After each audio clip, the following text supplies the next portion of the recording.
Welcome to Game Pitch Arena, Liberec 2024.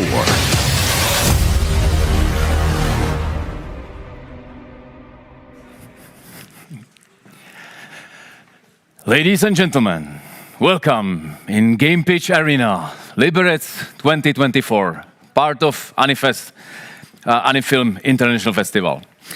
Unfortunately, I don't have that trailer voice, it's really sad. But my name is Mikuláš Tuček, and I'll be your host for this afternoon, the pitching session, as well as our ceremony. It takes place at 8:15, so I hope you join us as well. Short notice, you probably notice, but as it's international event, so we're gonna speak in English. My school English, apologies. If you really struggle, pokud máte opravdu problémy a nebudete rozumět, tak tamhle jsou překladatelky a tamhle jsou sluchátka, které si můžete vzít, ale doufám, že to nebude problém. What is it about? Game Pitch Arena. I think the crucial word is pitch. As a former baseball player, I'm quite used to pitching. It usually means that you throw something. We're gonna throw ideas today, gaming ideas. And gaming ideas in two categories. First is enchanting and experimental genres. This category is dedicated to experimental games or project and realized with a limited budget. I quite like it because it's really useful. You're gonna work with limited budget for the rest of your life. If you stay in gaming industry, of course, choice is yours. Second category is established and wide audience genres. This category focuses on games with higher ambitions or larger teams or studios, and it's aimed for commercial success, typically so-called single A, double A studios. If you are interested in games, in those games, and I'm pretty sure you are, as well, greetings on Twitch. So there is a website, pitcharena.games, and there are many informations about whole event and the games as well. There are 7 applicants in each category, 14 in total. Each game or studio have exactly 3 minutes to pitch their idea, and it's followed by 5-minute long Q&A questions from judges.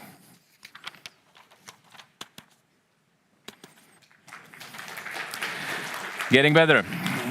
We have judges, we have very strict judges, but fair one, and I will introduce them in few minutes. First, big thanks to organizers, CyberSay Consulting and OSPAV. You are getting better. Thanks to partners as well, Liberecký kraj, Shire of Liberec, I quite like it. PPF Foundation, nadace PPF.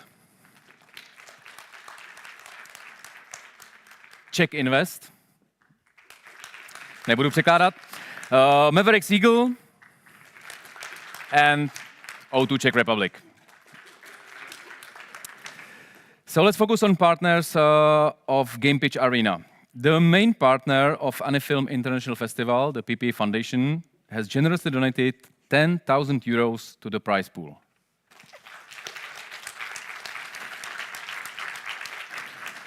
That's gonna be your money at the end, not mine, so big applause.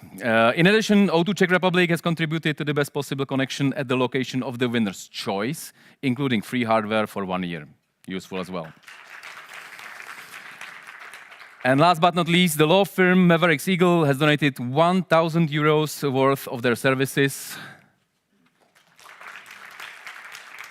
I expect, as it's law firm, I expect it's like 2 coffees, 3 smiles, 1 time. But their pricing is really generous, so check it out. Give me a second. Judges, I promise you judges. So we have a panel of experts. Ted Henschke, executive producer of Critical Reflex. Ted is an executive producer of Critical Reflex and the head of productions of their horror label CR Channel. He personally published over 18 horror games since 2020. Critical Reflex just released Buckshot Roulette and is looking to bring similar unique titles to market. Buckshot Roulette has 95 user review on Steam. Respect that. That is proper. Sorry, but great. Thanks for applause. Second one is Pavel Barák. I didn't see you before. Chairman of Czech Games Developers Association. Pavel is a co-founder and chairman of the Czech Game Developers Association, which supports and represents developers in Czech Republic. For the past 10 years, he has been the director of Game Developer Session, one of the largest game conferences in the region. And he also founded Handjoy, a game development studio that released more than 10 commercial titles to date. Third judge is Marcin Olčák, publishing producer in Bohemia Interactive. Perfect, thanks. Marcin has been working in various publishing teams for over 10 years. For almost a year now, he has been in charge of the incubator at Bohemia Interactive, where he oversees the entire publishing cycle for externally published games made by indie developers or studios. Bohemia Interactive, if you don't know, Operation Flashpoint, Arma, Violence. Starting the connection. Anton Ravin, Commercial Director, Fulcrum Publishing. Anton is industry veteran from Fulcrum Publishing, which is a company with diverse portfolio of titles that includes both in-house and independent productions. Fulcrum Publishing has successfully launched over 100 games, including the critically acclaimed series Ancestors Legacy, Men of War, and my favorite, King's Bounty. I guess it's best Hero 3-like game ever. Dusan Čežek, CEO of Place of Departure. Nice to have you, V. Place of Departure is an independent game dev studio dedicated to creation of unique gameplay and story-driven IPs without restriction on creativity, humor, and unique art styles. I like it. Their team released more than 28 games across all platforms. Their most recent release was Ministry of Broadcast. Connor Jones is Game Scout and Quali. It's a lot of clapping, but it's a big event. Connor is responsible for identifying great games and helping from partnerships with some of the most talented developers in the industry. Quali is an award-winning global publisher with over 300 employees. In the mobile market, their games have achieved over 1 billion downloads. Wow. Their PC and console department help create games like Wildmender. Apologies. The next big release is the rhythm shooter RoboBeat. And last but not least, Vladimír Geršl, CEO of Cybercell Consulting. Vlada is industry veteran, worked for Activision, Sony, PlayOn, currently under Cybercell Consulting, helping multiple projects as an executive advisor, from target audience, founding, identifying publisher partner, to product delivery. And he has a major role in Game Pitch Arena, so I'll kindly ask Vladimír to say a few words.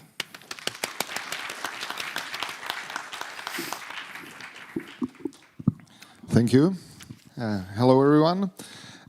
So I had a relatively good introduction prepared, but I think there is something else I can tell you, which is more relevant because of the teams here, and also I don't remember the introduction. So one thing in my whole career that made games successful, that I led, is that I always try to understand the audience, understand the players I'm making games for, you know. And I think that's the huge difference from like making games for yourself to making games for someone else.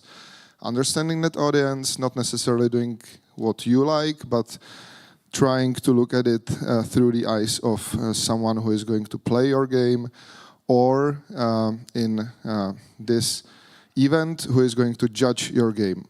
So please, when you are pitching your games, try to be, or imagine being in roles of those 7 gentlemen. Oh, we are only gentlemen here. I need to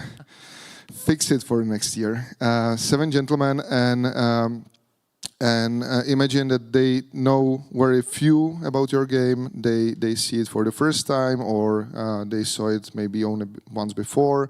And you have only 3 minutes to deliver everything, not only why you imagine the game is great, but also what are the business plans, what are your predictions, what are other competitors, what is the realistic delivery roadmap, and so on. I know it might sound too late to tell you now.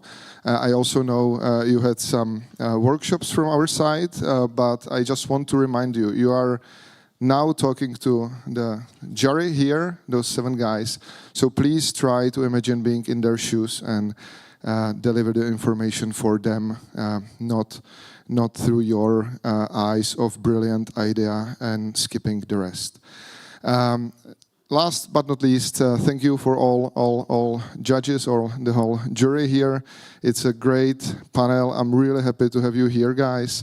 I'm sure that all of you pitching here can have then also follow-up talks and discussions with guys sitting here, and that can help you not only to improve your game, but also maybe, hopefully, to get some publishing deal. So thank you.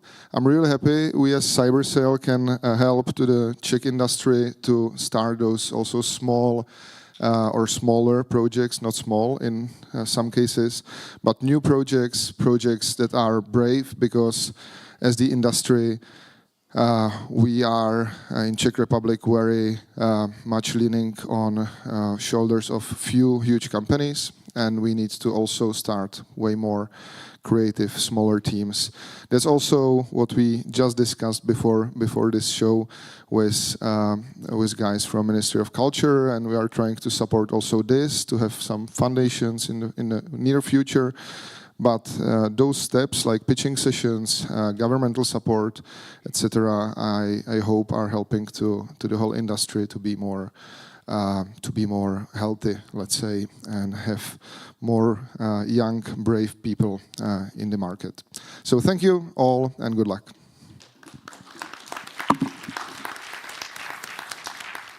Thank you, Vladimir. Tough task for 3 minutes, but you have to handle it. Let's start with pitching, enchanting and experimental genres. First team, let me invite Cabaration.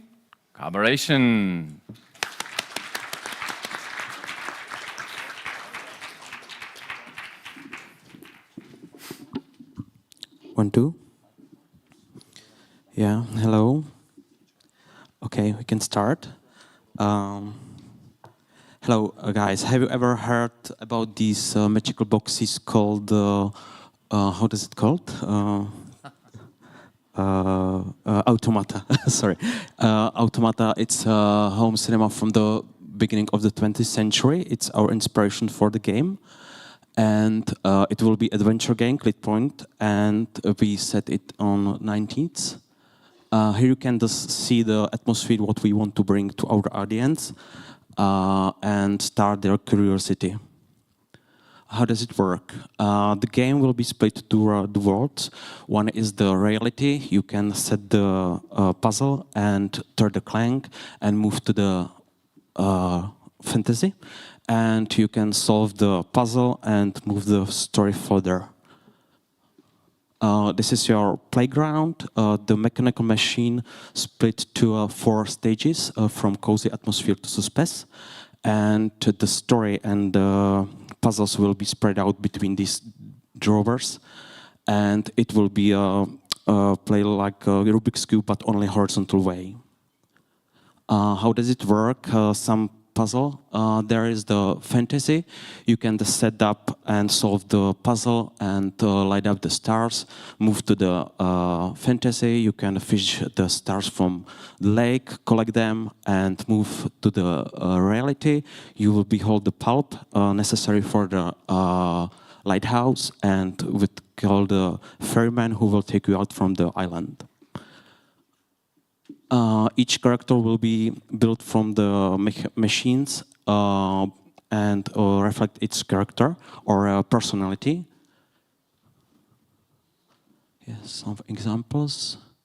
Yeah, We will be primarily focused to Steam on Nintendo Switch. Also interesting will be Netflix or Apple Arcade, and will be possible to play in VR technology.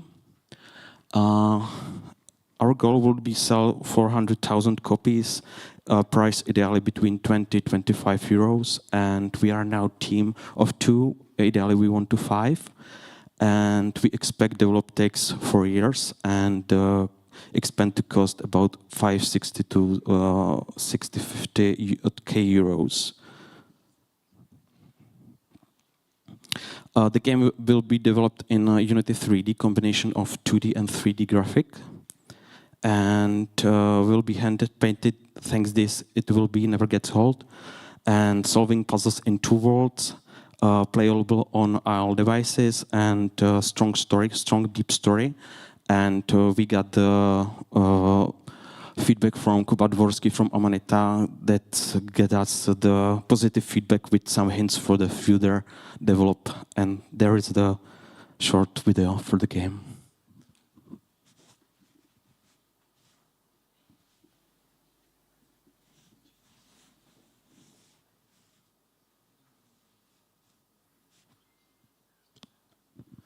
Okay, there is no sound. That's pity, sorry.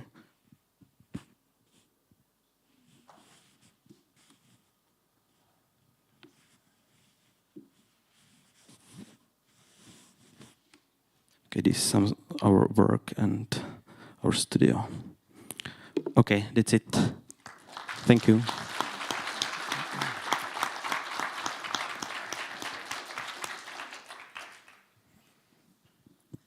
Hey guys, thanks for the great pitch. I really love the storybook art style you've went for. I think it's really magical. I was just going to ask, obviously this is quite a unique game. What were some of your biggest sort of inspirations in the gaming space when making it?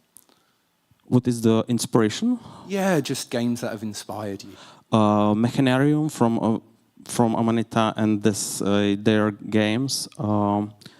Limbo, if you know that, yeah, the atmosphere, and these adventure games with the unique style, art, and the gameplay. Okay, thank you. Yeah, welcome. Thanks for the presentation. Have you guys made any games before, or this is your first game? This will be our first game with our team, because Michal developed some own games in early of his age, about 15 or 15 years. My is will be own first game, like a PC game, because we developed the card games and board game as well. Thank you. How did you calculate your monthly burn to get that total budget? We calculate the work for 5 people, for some licenses for the softwares and the offices and other stuff for payment. The people in our future team. Sorry, my question is more: is that based on current rates for those members? Is that they're making right now in other jobs, or is this based on like a speculative of how much you'd like them to be paid based on like the living expenses of the area? Yes. We want the full-time person on this project to develop with 4 years. Can I ask you? Thanks for the presentation. What's the current state of the project? It's like a prototype.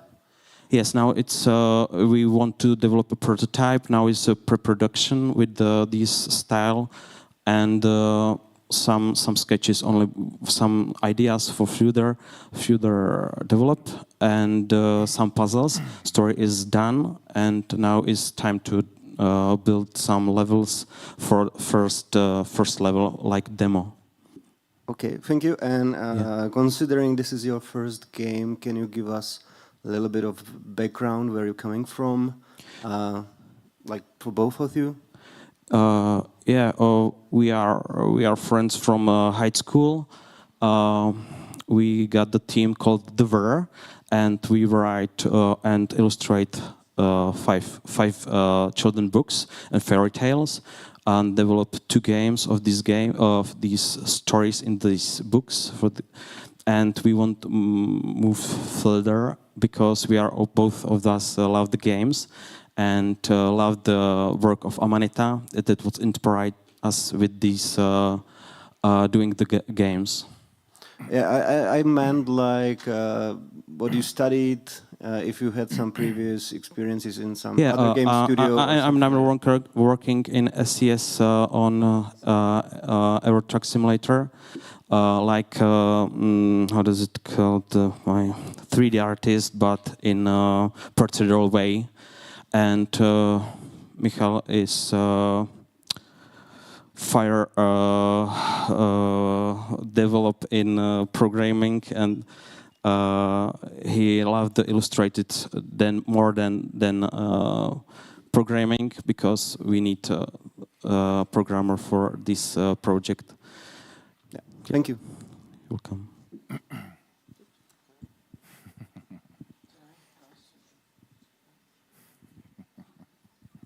Thank you, guys. It was really nice. I just made my counting, so budget is fine.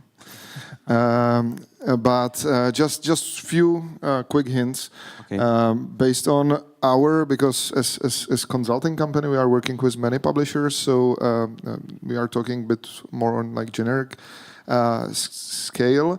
This is usually a tricky budget, above 500,000, because many publishers have 500,000 as their limit, for example, indie publishers. So 560 to 650, it can be tricky budget. Also, for such a game, it seems to be rather on a higher scale. I understand why Ted was asking on it, especially if we don't know about, or maybe I missed that information, the gameplay time. What is the targeted gameplay time for this? More than 2 hours gameplay. Yes, and that's, I think, really hard for publishers to if you then count money for an hour, it's kind of not a great deal. Usually for platformers, they are asking at least for 5 hours of gameplay, and that would lead you to 1.5 million with this budgeting. So I think you would need to think of the budget and maybe how to deliver the game in smaller pieces. Or faster, or something in a way that it's easier sell to publishers. Okay. Thank you very much. Thank you. Thank you. So it was collaboration. It would be rude to play the trailer without sound. So once more, please, with sound.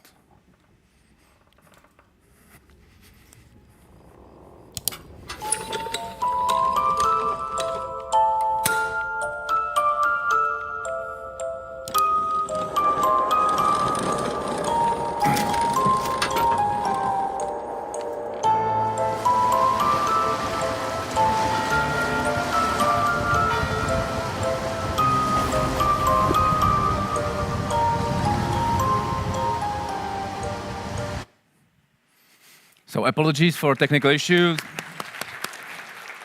Exactly. Second team, Leaf Blower Man. Got them.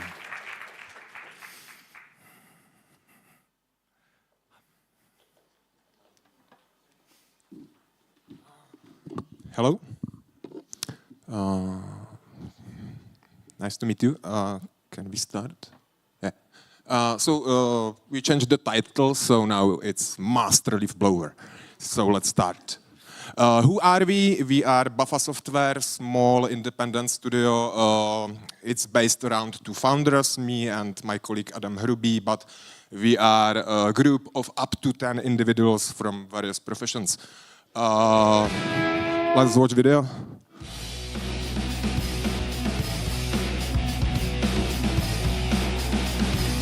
I want to go check it out.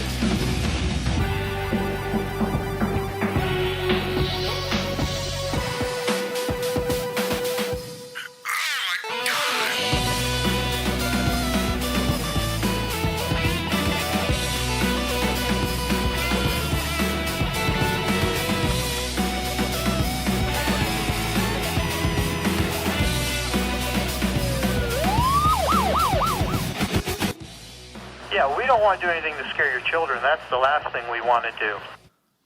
So, what is it? Master Leaf Blower is first-person simulation of leaf blower. So, what do? You blow fleas, clean the area, and make money. What do you do with money? You buy more tools, vehicles, hideout. You can upgrade your hideout, upgrade your tools, upgrade your vehicles, unlock more city quarters, and again blow some leaves. And this is the basic game loop. There is a driving minigame that you travel across the city, and more crazy challenges that you can unlock. But that's the basic of the game. So, some technical details. The game is developed in Unity 3D engine. Our plan is to release the early access at the end of the summer this year, followed by 12 months of full development. We want to collect the players' feedback and polish the game based on that feedback, and subsequently release the game. We can add some DLCs if players asks. Game is designed for wide audience, for casual players and for hardcore players, because there are several layers of difficulty in the game. And based on our internal testing, we believe the game is attractive for both male and female players. Oh, something more. Yeah, there is some competition. The biggest competition is the Leaf Blower Sim, and it's not out yet. So we believe our early access will be out before the competition. And we think the level of our quality will be higher than the competition. Our goals, we are seeking for investment of 100,000 euros. Our realistic estimates of sales goes from 50,000 to 100,000 copies. Optimistic projections, of course, goes higher, but it's just optimistic. We want to sell the game for 20 euros, and I think that's all. Thank you very much, and if you want to ask, please ask.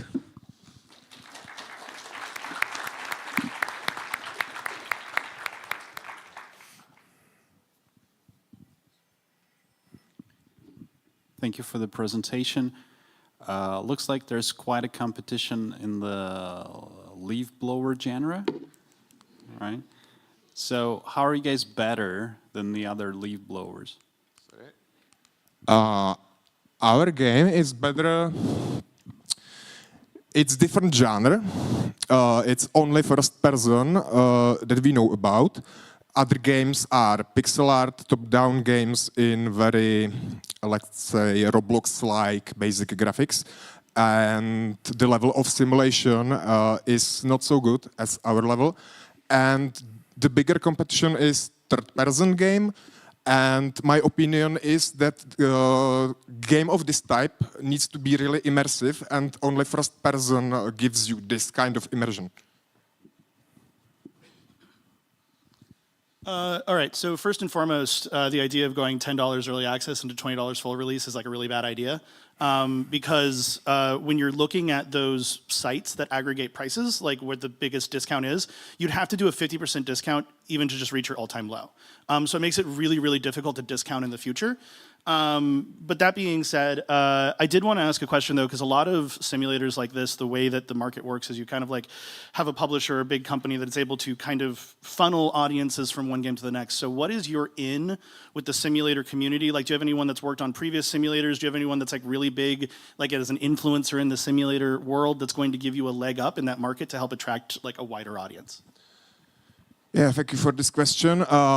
Me personally, I'm from SCS Software, which is working on American Track and Euro Track Simulator. It's a little bit different kind of simulator, but my plan is to hold around this culture of fans. And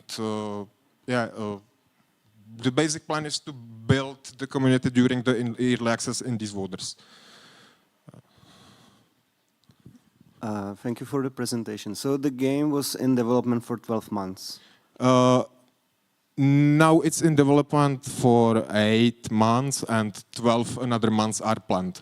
Okay, and can you tell us, I looked your profile, the studio, you released one game already, the Art Former. Yes. That was in 2021. Uh-huh. And what have you been doing after that, if this is like the second title? I have second pitch later, so we will see. You got another game. Yes, I have here another game. Great. And then I got a question. You are asking for 100K, and the game will be in the early access in like 4 months from now. So you need the 100K for the next 4 months, or what's the purpose for that? The next 12 months of after early access. It's meant for the full development of the game. Okay, so you don't expect that from the early access it will cover the rest of the development? I hope so, but I don't know, and I don't have investor yet. So it all depends on communication with developer, and I will love to hear what is the right strategy. So yeah. So you would rather have the publisher for how to publish it rather than the money?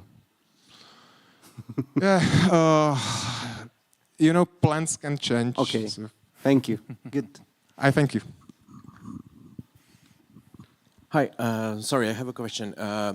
Do you think, like, what is the ratio, like, what is your thinking behind, because there's like a simulator and you have also arcade part of the game in this sense. So how much of the arcade and fun will be inserted, and how it can influence like the real simulator games in comparison, you know, because there's like, when it's a simulator game, usually people tend to have it more in reality based, let's say.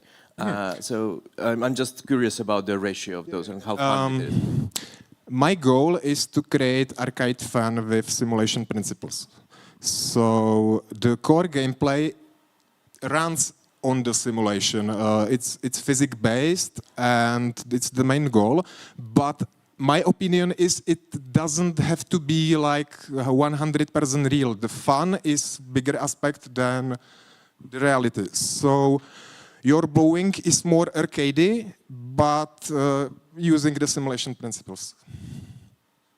I hope it's a good answer for you. Thank you.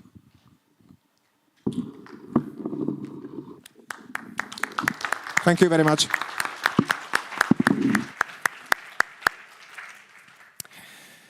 So just change your notes, not leaf blower man, master leaf blower. Once again, big applause.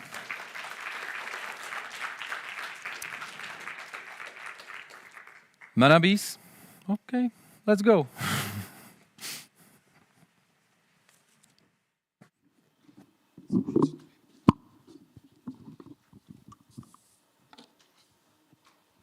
Hi, my name is Jakub and I will talk about what I believe is the most unsaturated market in the game industry, is educational games for kids 6 to 12. Demand for such a game is obvious and enormous. 5 million people are searching for math games only every month, and online platforms, online websites with online games were visited by 20 million people last month. Correct content marketing strategy, targeting those parents searching for those games, along with a long-term, fun mobile game, could be a massive success. I have spent the last 13 years in Tech Ambition. I was the founder and CEO of Tech Ambition, creating a tech product, and my partner Jakub created a couple of successful mobile games in the meantime. And together we have all the necessary experiences to create a game that is fun, but does not compromise education at all. So Jakub will tell you more about the game. Hi, our game Mana Bees features elements that are extremely popular among children, such as fast-paced arena battles, randomly finding rare items, crafting, exploring and farming. Additionally, it incorporates strong educational components. The main unique selling point of the game is a very natural blend of learning and entertainment. The game uses a special designed combat system in action missions that are similar to Brawl Stars. Each attack requires solving a math problem in such a way that it does not disrupt the game's action pace. To minimize frustration and maximize enjoyment, the difficulty level adapts to precisely to each player's skill set.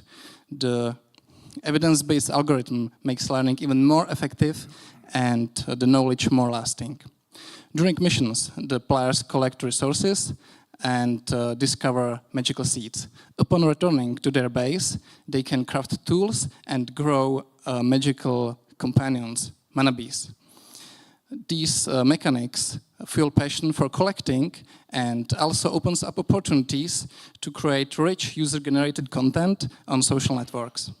To grow mana bees, they need to be cared for regularly. It further increases the player's retention. Right, so being in the pre-production phase, we aim to have fully tested prototype by September 24, with a full release in December 25, with previous early access on Steam and also soft launch on mobile device to fine-tune the monetization model. Our marketing strategy will be mainly based on content marketing targeting parents about parenting in digital age, but we also engage directly with kids in cooperation with streamers and influencers to promote the free version of the game. Now we are searching for 350,000 euros to make it happen, and we are searching for a partner that will share the passion for setting a new standard in educational gaming. So thank you for your attention. We're looking forward to the questions.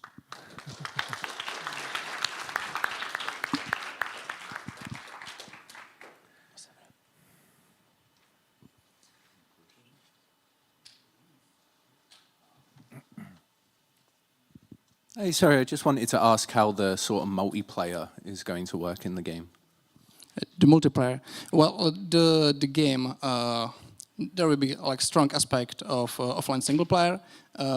We feel it's quite important because of our target audience, because a lot of kids got only poor internet on their mobile phones and so on. But there also will be multiplayer missions you can play, like I said, in a similar way, like in the Brawl Stars. You will join to the arena and you can compete with other players.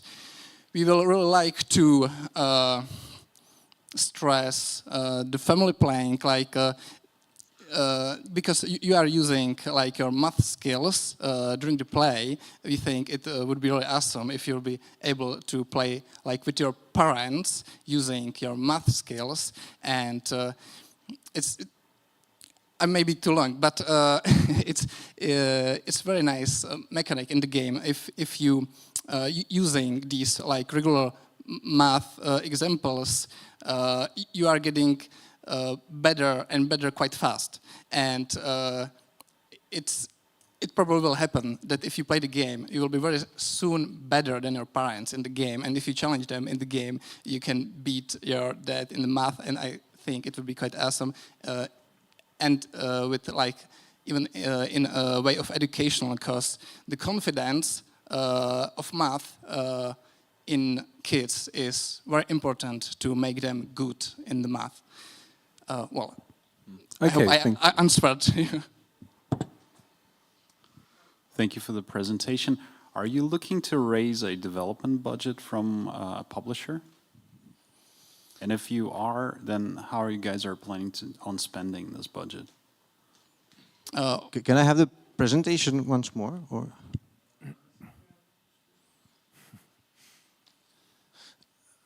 So yes, we are looking to raise money.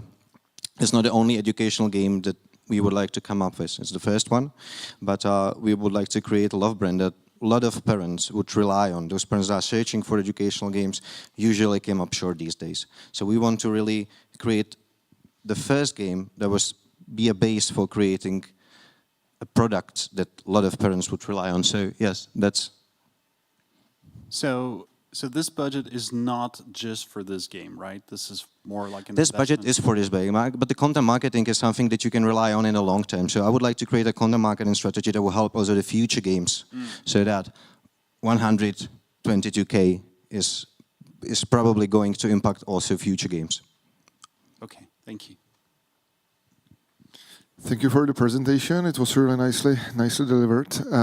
So from my point of view now, talking also as a father of 3 kids, I see a problem of like kids between 6 and 12 of what you said, those kids are usually, they don't want to listen you already what they should play. You know, I at least for my kids, I know like it's possible to force kids like that are 2, 3, 4 years old, but kids that are 9 years old needs to think about a game that it's really cool, so they want to play it by themselves, and that would be for me, from what I saw, probably now the most tricky part, because art-wise it doesn't look somehow, you know, amazing. There are not cute characters, or at least no characters that are memorable for me, or nothing that is famous IP. The gameplay seems, you know, repetitive to some extent, because it's only math example and then shoot. So what are your plans how to make it cool for kids, art-wise, IP-wise, gameplay-wise? Well, it's a very good question, and I absolutely feel you, and that's what, yeah, what we are trying to deliver. You didn't see any nice, cool art. It's right, but there will be. We are like an early stage of development, and we don't have those things yet. But I've mentioned those things like collecting cute companions. So there will be those things.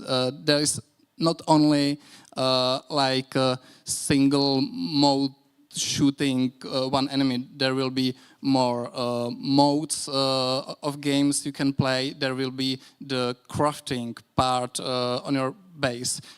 You will get some cosmetics and collecting features, so you can personalize your game, and the finding those seeds which you are using to grow the mana bees, those cute companions. There are some rareness and probabilities, so you can like compare with your friends, show them which you've got, which don't got, and yeah, that's exactly like you said. With the approach, we are targeting the kids. We are trying to cover the math as much as possible, so they feel they are playing the game they like, they enjoying the fun, and the education is just natural part happening somewhere. And the best way we are trying to achieve is that the kids like hardly notice that they are learning something. Okay, thank you. I understand this. I just one suggestion. When I sold some games successfully to publishers that were like for kids, it was really always based on also strong visuals. So I would suggest, at least for the pitch, prepare those visuals or focus on one thing in the game, like a menu or character or something that is final visual wise, so you can give this proof to the publisher. Okay, thank you.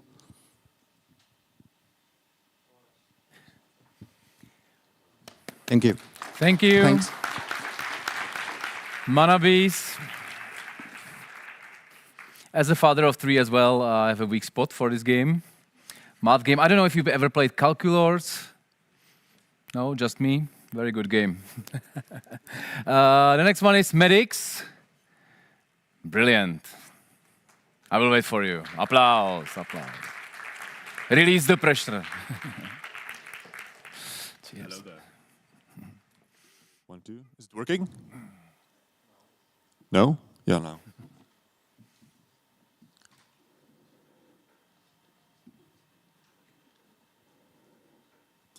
There is something fascinating about battles. All the mass, the effort, the destruction. And then you realize that all those little dots are humans experiencing some of the most intense feelings a human can experience. Which is why I have decided to create this game. Hi, I'm Josef Schmid, and this is Medics. It is a story-based, real-time strategy game about a unit of war medics.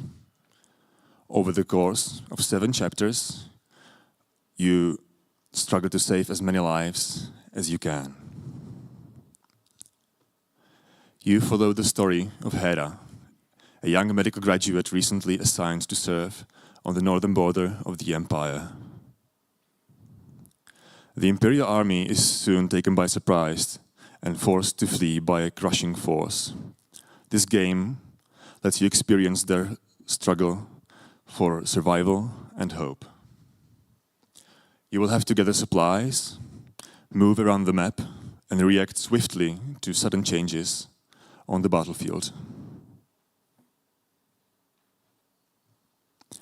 In between the chapters, you can spend the gratitude of the people you helped to implement new reforms to the unit. You gain access to new abilities to your aid, such as using drugs to stimulate your personnel, building barricades, or supporting crucial parts of the front line.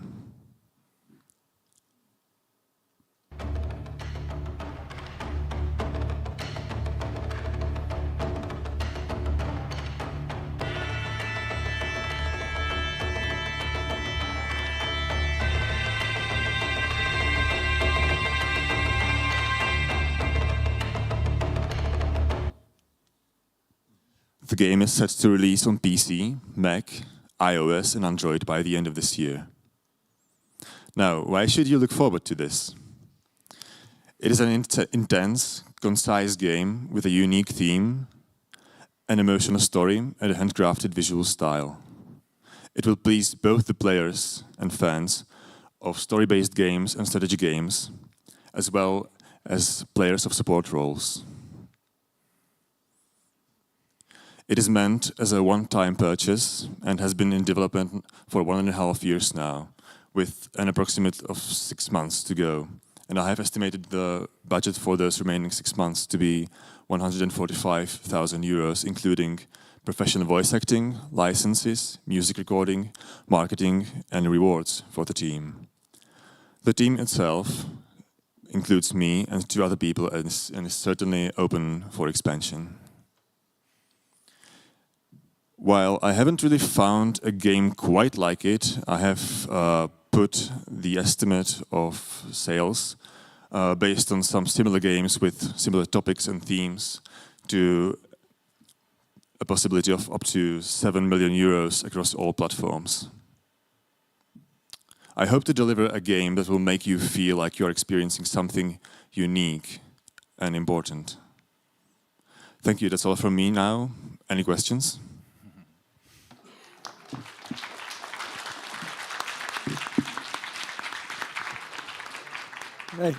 Hey, I know I'm meant to use this slot for questions, but I just wanted to say I really loved your energy when pitching. A lot of what we look for with a publisher is the energy of the game and how that sort of brought the feeling a player is going to have when they're sort of playing the game. I also jumped into a build, sort of beforehand, checked it out, and I thought it was a really, unique, fun concept. There's not many games of sort of acting as a medic saving lives. It's, normally about killing a lot in gaming. So I thought the concept was pretty unique, but now I'll pass on to, someone who's got an actual question.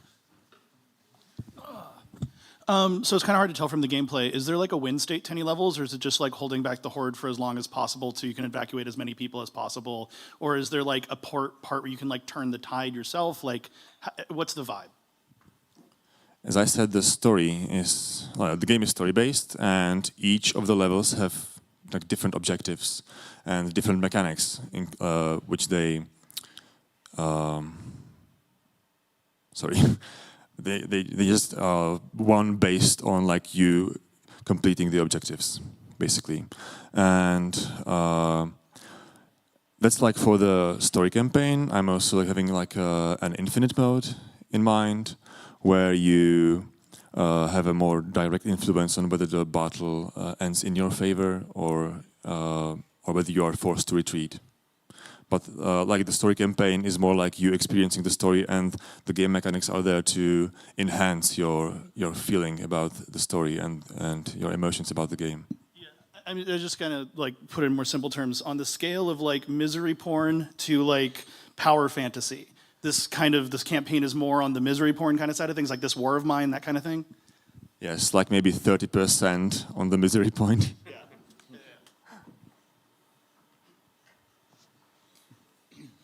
Well, I've got a little bit of a question here. Can you tell me more about the experience of your team? Have you guys released some games before? Thank you. Yes, I am a game developer. My career so far has been like, I'm originally a painter and an artist. I've also established an art gallery, and I have studied the masters at FAMU, game design, if you know it. And I have released some, I don't know, 5, 6 games, not sure, of various sizes before. This is like the first major commercial release for me, which I'm planning. And as for the rest of the team, there are a composer and a sound designer with maybe some experiences in game design, but I'm like a solo developer of the game itself. All right, thank you.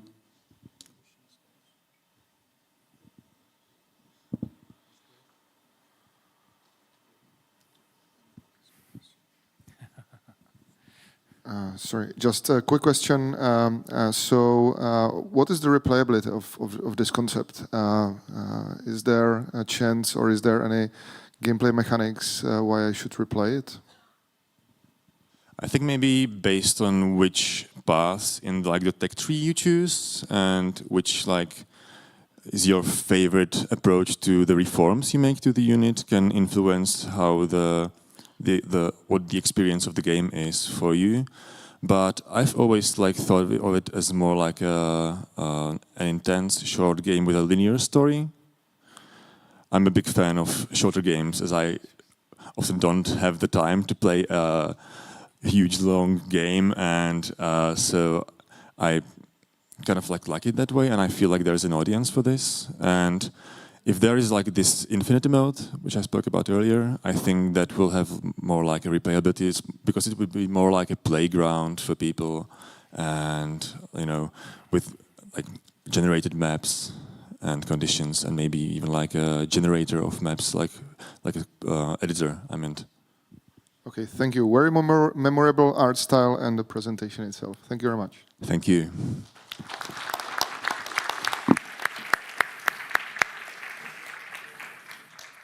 I'm a fan of shorter games as well. You know, I can play them all. The next one is Scribe RPG. Mickey and the Team Mickey itself. Himself, come on. Cheers.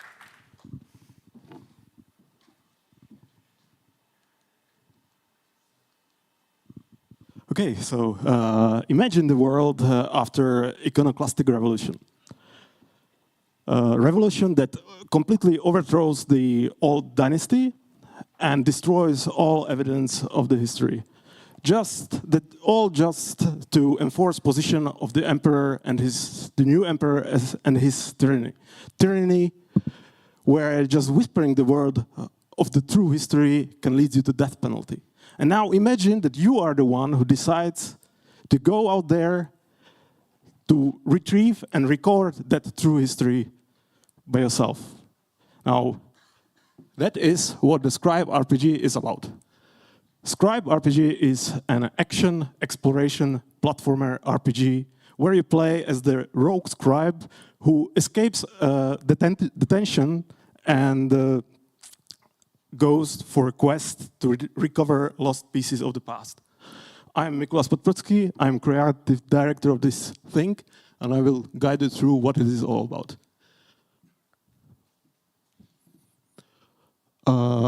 Scribe RPG is a blend of genres. We blend action games, puzzle platformers, point-and-click adventures, and RPGs.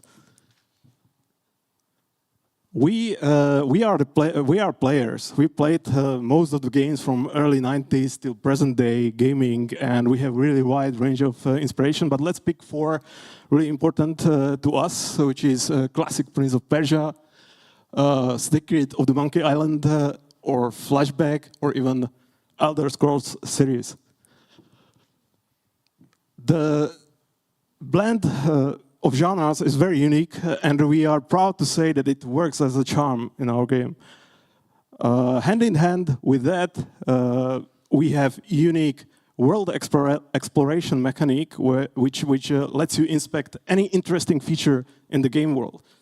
Also, we have manuscript writing mechanic where you by yourself uncover the logic behind the game lore.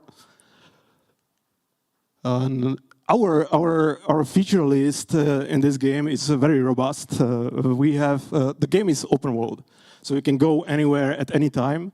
We have day and night cycle. We have weather system, and the world reacts to that. We have economy and trade. You can craft, you can fight, you can even rock climb, or you can do some stealth. So, and the list goes on and on.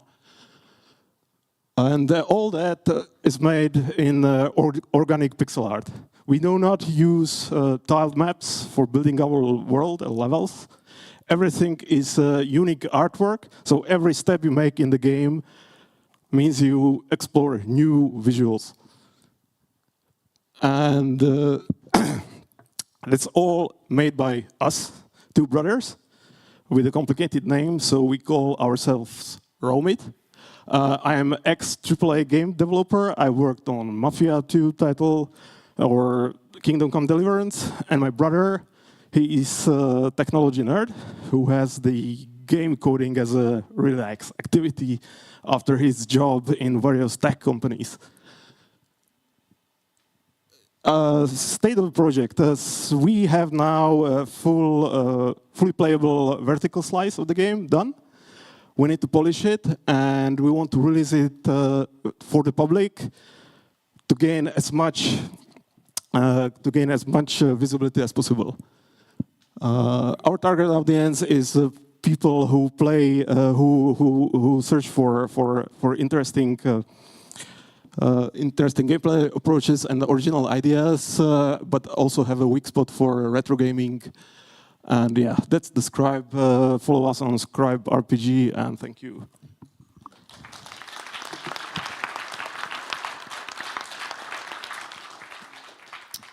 Thank you for the presentation. There was no slide if you are looking for an investment and publisher. So yes. You are. There was no slide for that. You are not. No. There was no slide for it, but you can ask. So are you looking for a publisher? No. Our main aim right now is to gain visibility for the game.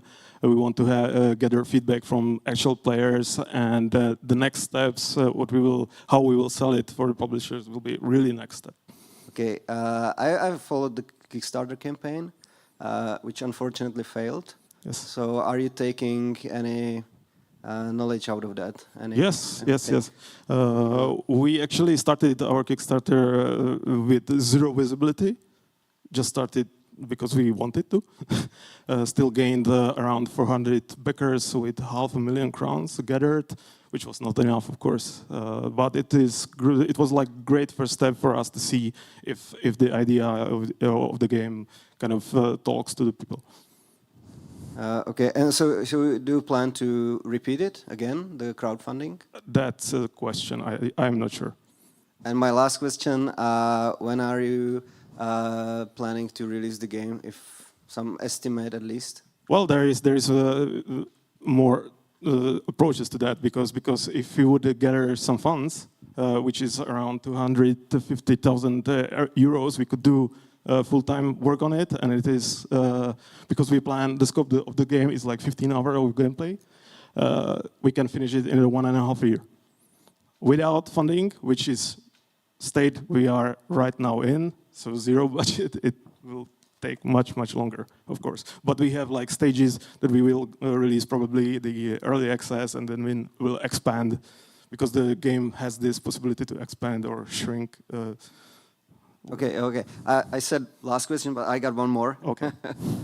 So if there would be public funding possible in Czech Republic, would you go with it? Would you try to? Yes. That's still an option. I'm not sure when and how and on what platform we will do it, but it's probably very possibility.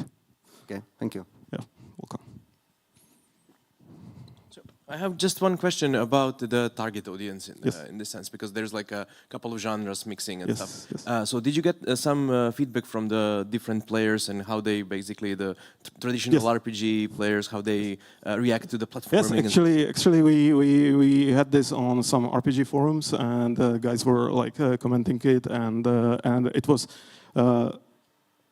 they were mostly very surprised that this kind of simple-looking game provides so much depth in terms of RPG system, in terms of, as I mentioned, the crafting economy, and because this is our idea behind this, is to go reverse in the in kind of game development history, because in game development history, mostly it was pushed in the art and the graphics, and the gameplay most of the time stays similar. So we stepped back with the graphics and technology, with the visual technology, and trying to add so many interesting stuff that we, as I mentioned, there is rock climb. You really can rock climb with the stamina mini game in it and stuff like that. So any idea that we have that we would like to see in the RPG game, we can try in that project. So that was very, very, very, very nice to see that people read that and are curious how it ends up. So basically, you can finish the game without, for example, rock climbing, but you can just focus on other elements. Yes. So you can have like 3 major approaches to the game, and some includes that you are able to rock climb, some not. Okay, thank you so much for the presentation. I really enjoyed it. The game looks beautiful. I looked it up, and indeed, the Kickstarter campaign had failed.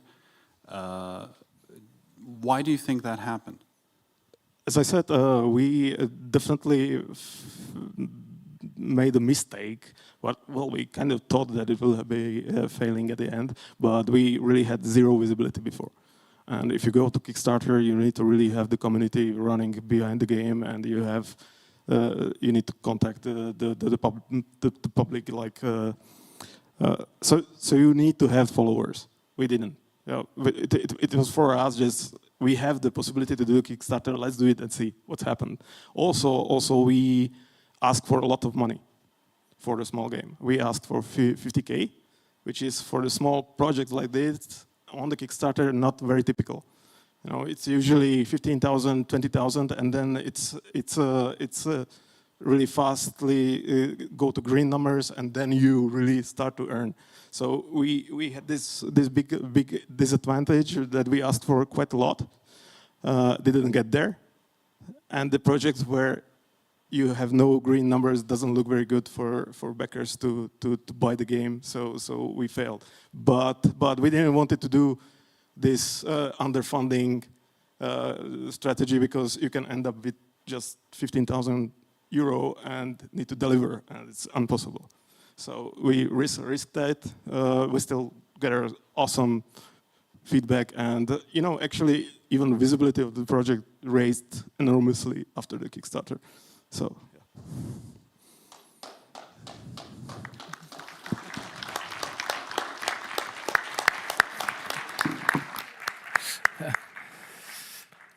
Thank you very much. If there is like big clapping from director's office, then that's mean we are over the time.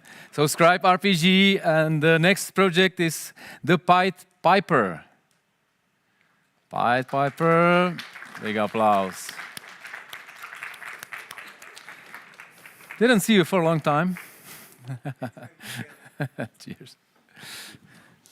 Hello again. Nice to meet you. So, the Pied Piper. This is the same, so I think we can skip it. We are Buffa Software, small independent studio. Let's watch video.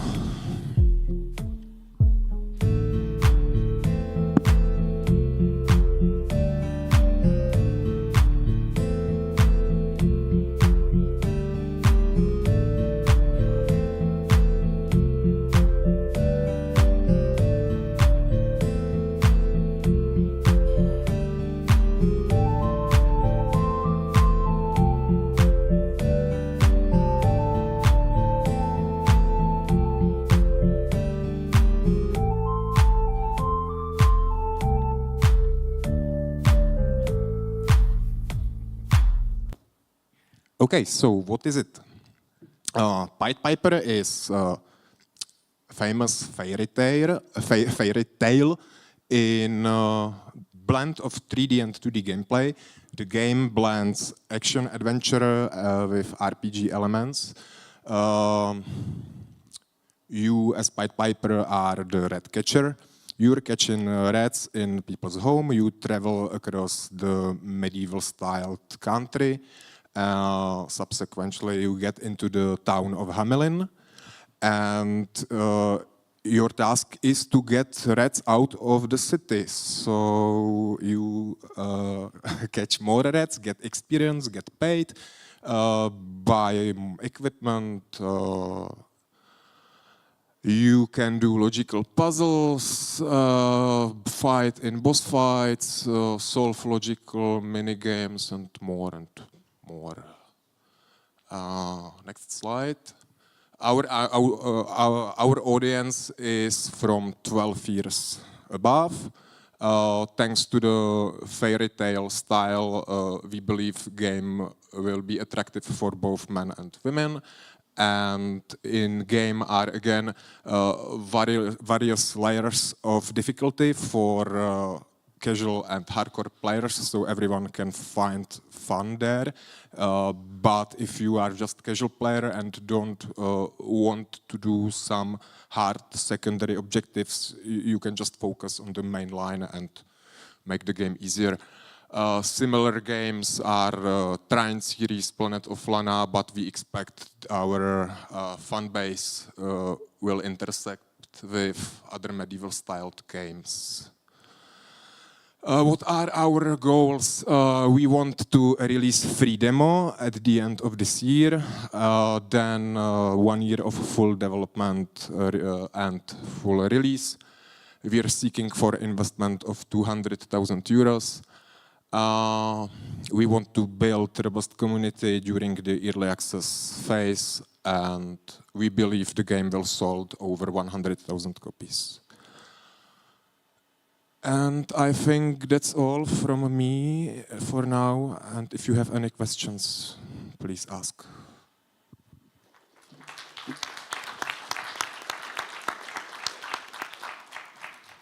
Hey, so yeah, I just had one question. So you're sort of buying, this equipment, upgrading. What sort of stuff are you upgrading, and how does that feed into, the puzzle gameplay? Will it make the puzzles sort of easier to complete? Thank you. What is the As Pied Piper, your main weapon is your flute. So you're playing melodies, and you learn new melodies, and new melodies will affect different kind of creatures. For example, you start with basic melody that can affect only rats, but later you can unlock the melodies that can affect big animals.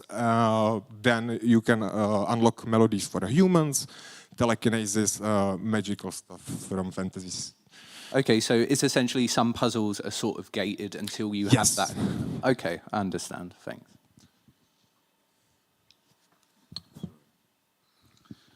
So one of the things I kind of noticed from the gameplay trailer was that there seems to be there's like a ton of different kind of little mini games and stuff. Like at one point, he was like kind of like surfing down like a thing. So like in terms of the tone of this game, are you looking for something kind of like more similar, like something like the Bard's Tale series? Especially like the early ones, where it's like kind of comedy fantasy, or what? Yeah, comedy fantasy is a good description. Yeah, but not a parody. I don't want to do a parody, but I want to have a piece of comedy there, of course. Yeah. If it can make people laugh, it will be nice. And also the visual style we're going for is more in the Shrek style, not photorealistic. Yeah, I mean that actually kind of, why the Pied Piper? I like the legend, and I feel the story has a really strong gaming element. That was my idea. Your job is some activity. And when I was thinking about it, the activity is quite action. If you think about the Witcher is guy that you will call into your village to get the creatures out. And if you think what is the Pied Piper doing, he's the guy you will call to the village to get the creatures out. And he's here before the Witcher, so...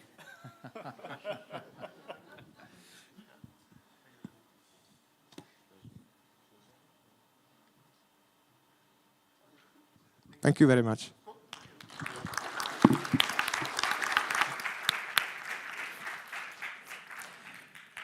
So it's a big accusation that Witcher is a copycat, but okay.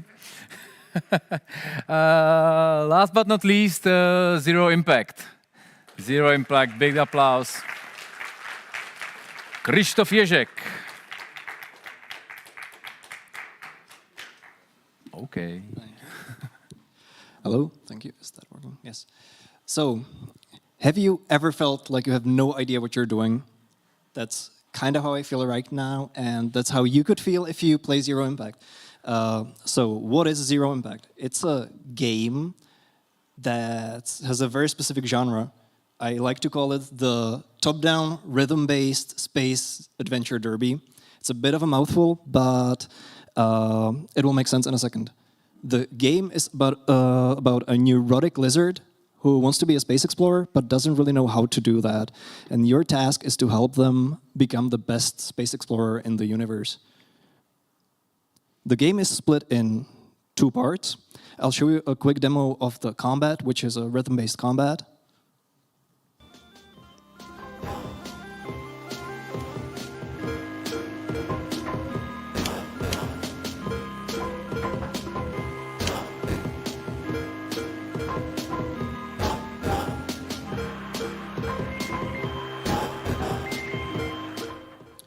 Okay, so as you might have seen, performing actions with the rhythm of the game makes them more meaningful and helps keep the player immersed in the game. The second part of the game is about exploring yourself, exploring the space around you and your ship, and about talking with funny creatures, which are other lizards. The game has, basically the strongest point of the game is its dialogues, which have been reviewed by testers as quote-unquote funny, absurd, and make me want to learn more about the cute lizards. Now, the plan is that right now the game is a student project I've been making at FAMU.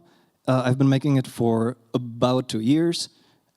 I plan on working on it for 6 more months before releasing it in early access, and then I would have a full release.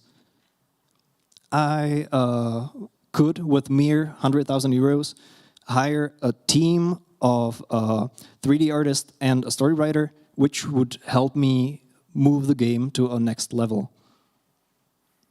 I personally have no experience with marketing, and I would really need some help with that from a potential publisher or some consultant. And as I said, the team would be me, 3D artist, and a story writer.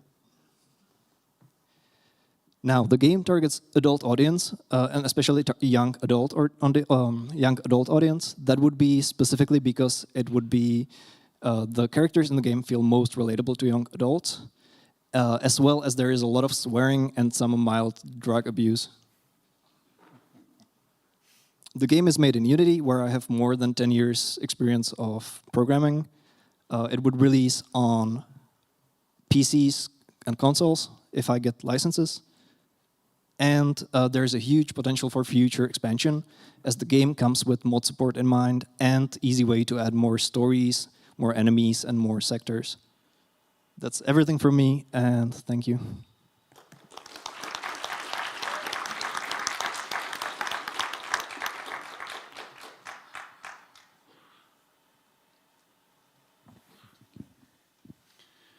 Thank you for the presentation. If you get to hire the entire team that you want to hire for this project, what would be your monthly burn rate? My monthly burn rate would possibly be around, sorry, I have to recalculate this into euros from Czech crowns.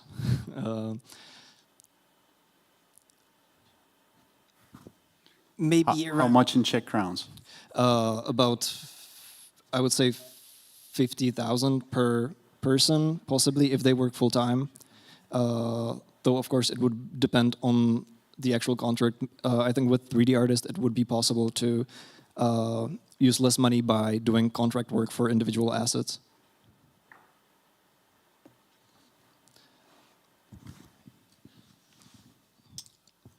How are you currently going about collecting player feedback as to like the feel of the gameplay flow? Yeah, so I have done multiple playtests with various players from various backgrounds. What's an interesting thing is that many players tell me that they feel like they won't like the game because they don't like rhythm-based games, but after they play it, they're like, oh my god, that's actually a rhythm-based game I can play too. So I think there's a big potential in that. And other than that, our school has provided us with some testers as well. Am I getting it right? Are you still student at FAMU or you just graduated? I'm graduating next month. Next month. And so you've been working on it after 1 year? Yes, but it's not like full-time development. All of it has been like developing in free time after school. I get it, but after like 1 year of the school, you started working on the project. Yes. And prior to that, did you have any experience with the games and game development? Not professionally. In the past half a year, I've started working as a senior Unreal developer. But before that, I've only worked on student projects. Most of them were later released on, free on HAO. But I wouldn't call them commercial projects. Thank you. I will just ask you about the gameplay. If you start like with full funding and stuff, are you aiming to have this kind of Japanese Tohu rhythmical, madness, or is it going to be more like European? No, that's one unique thing about this game, that most rhythm-based games that I've played are all very fast-paced, and I want to make something that's more about patience and waiting for the right beat. So there's a lot of, for example, events and actions performed by enemies that are timed to specific parts of the song that is playing.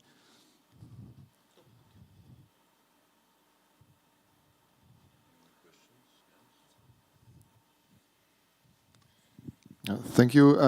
Just out of curiosity, did you make some market research? What are your expectations? Some other games that I understand that this crazy combination is probably not on the market, but those those concepts you mix together. Yeah, I've done some market research. There really isn't many similar games, but for example, the game is inspired by Beat Hazard, which at least is like top-down rhythm-based shooter, even though it's not story-based at all. And it's like very rough estimate, but I think the game could sell between 2 and 4 million copies, especially if the marketing is focused on the adventure part of the game. Okay, thank you. Thank you.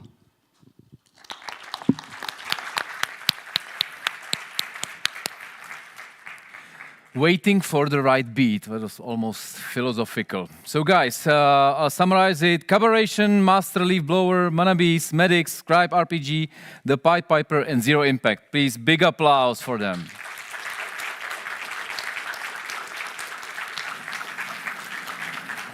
It's certainly not easy to speak in English here in front of you. You can see it on me. And really great job for all of you. That's all for first part. We will be back in 15 minutes, 10 past 4. We will be back with second category. So have a break and stay tuned. Stay with us. Thank you.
Welcome back to Game Pitch Arena Liberec 2024. Second part is about established and wide audience genres. You know the rules: 3 minutes pitch, 5 minutes Q&A. We're going to make it 6 minutes Q&A, and the jury will be more strict. Looking forward.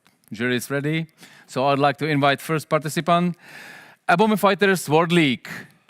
Big applause. Ooh. 1, 2, 1, 2.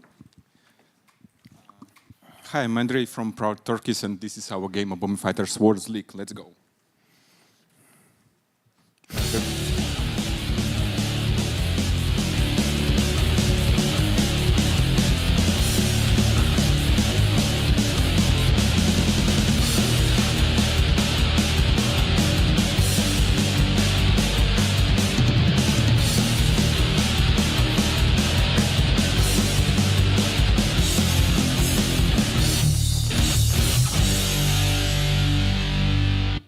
So what's that? It's a local and online co-op PvP arcade fighting game where you assemble your character during the game from different body parts and fight in the ring. Everyone starts without limbs and collects it either on the floor or tearing up from your opponent and attaching to yourself. Right now we have a local and online P2P PvP available in the MVP, and we target to add a local single player on co-op mode where you can fight alone or with your friends in a roguelite career sessions mode. Our main USPs are really quirky characters where you can literally attach anything to anything and be the avatar in the game. Each limb has unique skill and you can pick it up or tear it up from your opponent and attach to yourself and use for advantage. Having different limbs means having different synergies where you can build a character that matches your playstyle the best during the match. And one of our core USPs is the art style and the original handmade assets, where we sculpt it from clay, then use photogrammetry to 3D scan it and put into the engine.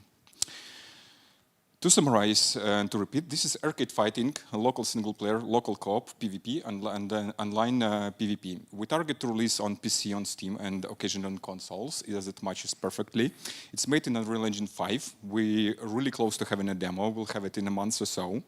I plan to release in summer 25, and we do already have an MVP with local and online P2P, PvP available. We come from Digital Dragon's acceleration program from Kraków in Poland, where we received the funding that allowed us to build the game to the current stage we have now.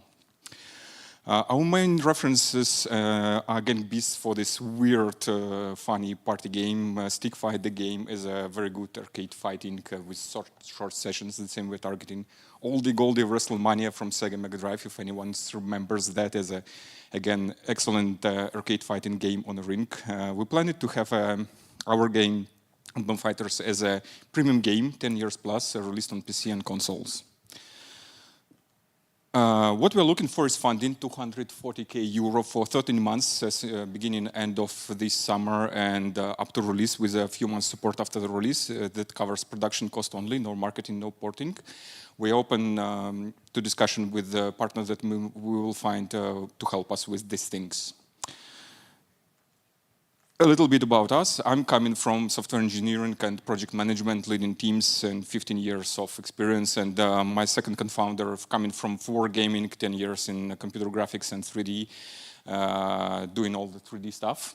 We also cooperate with outsourcers and contractors to help us build the game. So that's it. Thank you.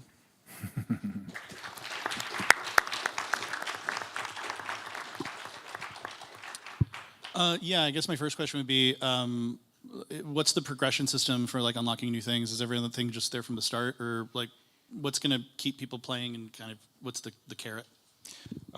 It's a good question, because in this kind of funny arcade party games, the progression system usually with the cosmetics and opening things that we're planning to introduce. We don't have it yet now.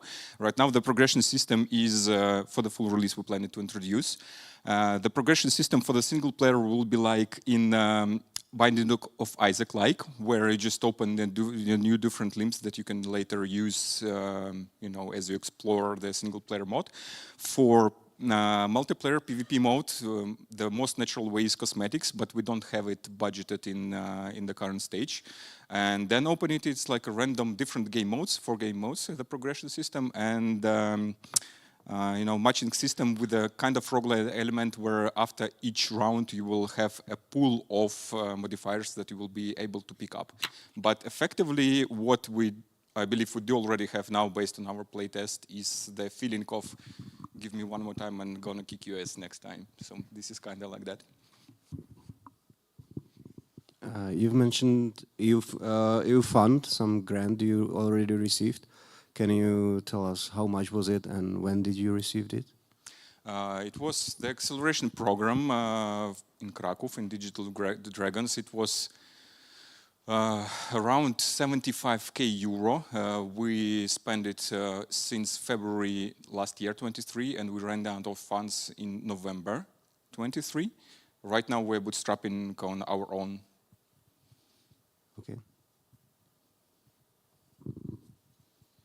We received it just by applying to acceleration program and passing it. Hey, thank you for the presentation. Can you tell me about the porting cost? Did you guys estimate that, or about what? Porting cost. Porting cost is not included in this budget, but it's a very good question. We would like our partner, be it a third-party porting house, help in doing that, or if we find a publisher. A lot of publishers just don't want third-party porting houses doing that. But it really depends, because I heard and I talked to friends and talked to people, heard different opinions about porting. So it's a tricky question. Depends on the partner. Someone just doesn't want to do the porting outside. Someone is okay with that. All right, thank you. But for the future, like definitely having the porting cost would be a big plus. Okay, thank you. I can see, thank you for the presentation. I can see that you guys have a Steam page up and running. Yes. Can you share your Steam wishlist numbers for it? As I said, we didn't do any marketing and visibility at all just yet. We just 2 weeks ago hired a marketing consultant who's coming from No More Robots and 11-Bit Studios. She's doing consultancy for us, helping build this visibility. We don't have any wish lists that are kind of relevant for publisher, honestly.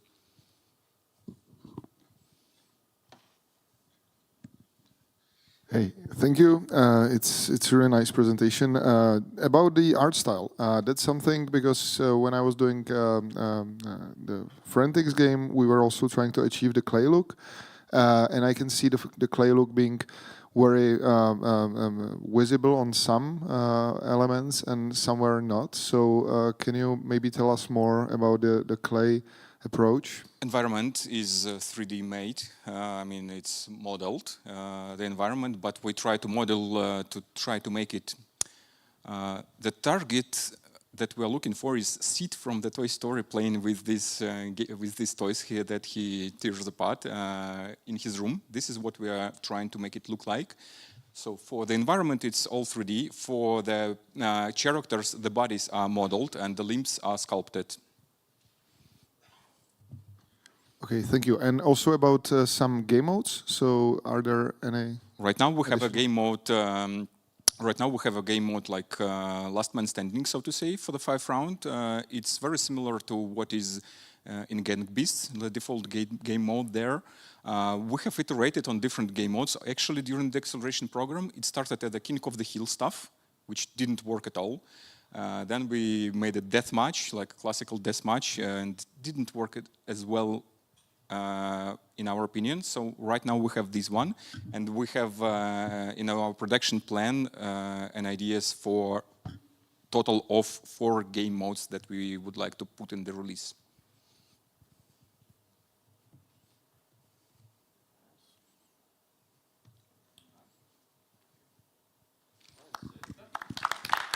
Thank you for your attention. Abumi Fighters, it has lovely weird look. I mean it as a compliment. It's really a lovely weird look. Second participant is Metamorphosis 2. Brilliant. Applause. Thank you.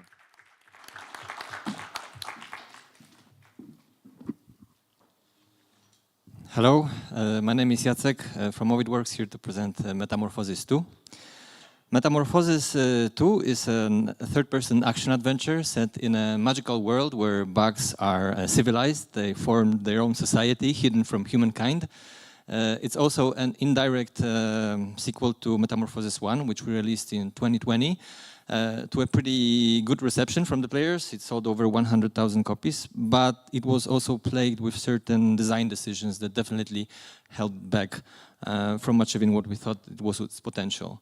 So we analyzed how the players played, their feedback, and we understood that while the atmosphere of the game was something that they really enjoyed, being the little insect finding out the weird societies of those bugs, interacting with huge world, the gameplay was definitely not up to par. The pacing was uneven. Sometimes the game was a walking sim, sometimes it was a platformer.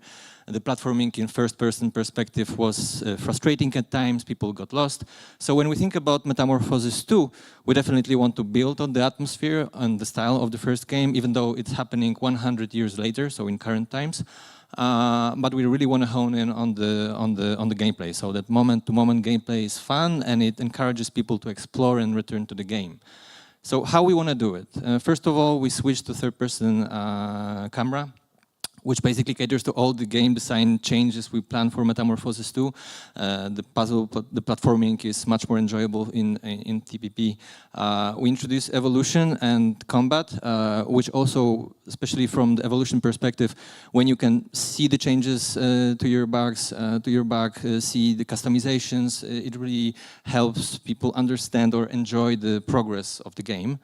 I would say there are three unique selling points that I would like to focus on. The first one is the unique setting. We divided the game into, let's say, 3 biomes that we consider. One is the human world, where everything is huge, kind of menacing. There's a bug world, which is those weird bug societies hidden inside the crevices of the floor or inside the wall. Some of them are afraid of humans, some of them are fighting them. And the abstract one, and those variety of biomes allows us to really craft something unique in terms of setting. In terms of player progression, we want players to be rewarded for what they do, and let's open the game a bit. So we are thinking about unlocking skills for melee, unlocking skills for range combat, but also allowing players to jump higher, double jump, glide, to backtrack to the places they already visited, to reach the places and to explore new areas. And the last one, but not least, is the perspective of a little bug. This caters great to exploration. We can hide the whole village of bugs inside the drawer. On the other hand, the mundane things that we visit every day become interesting and a bit scary as well. We planned the production for 2 years. The budget we estimate is 1.7 million euro that targets PC and consoles. We would like to focus first on PC and Switch, but inside the studio we have the capability to work on all the platforms. Since 2020, when we released the game, we've been working with Meta on VR projects. The second game is going to be released later this year, and we're planning our next project, and we would really love for it to be Metamorphosis 2. We believe that with our experience, we started Metamorphosis 1 in 2016 with starting the studio, and with the feedback we got from the players, we believe that we can create something truly unique. Thank you.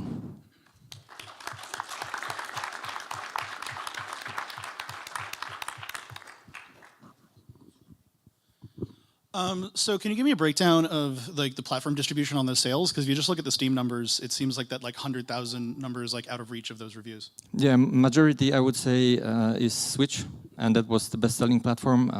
It's over 60,000. Steam is around 20, and the rest is distributed across the Xbox and PlayStation. All right, and another question I had was the original Metamorphosis, memory serves, published by All In Games, right? Unfortunately. Oh, I didn't want to start a conversation about that. I'm just kind of curious what the rights situation is, especially if you want to do like bundles with the first game. Are there any kind of like in terms of like merchandise or ancillary rights or anything like that, or is anything currently held up by the previous publisher? No, we took back the IP 2 years ago, 1.5 years ago. Okay, so it's all you now. So It's all everything's us on now. the table. It's all us now, yes. Those were my questions. Thank you.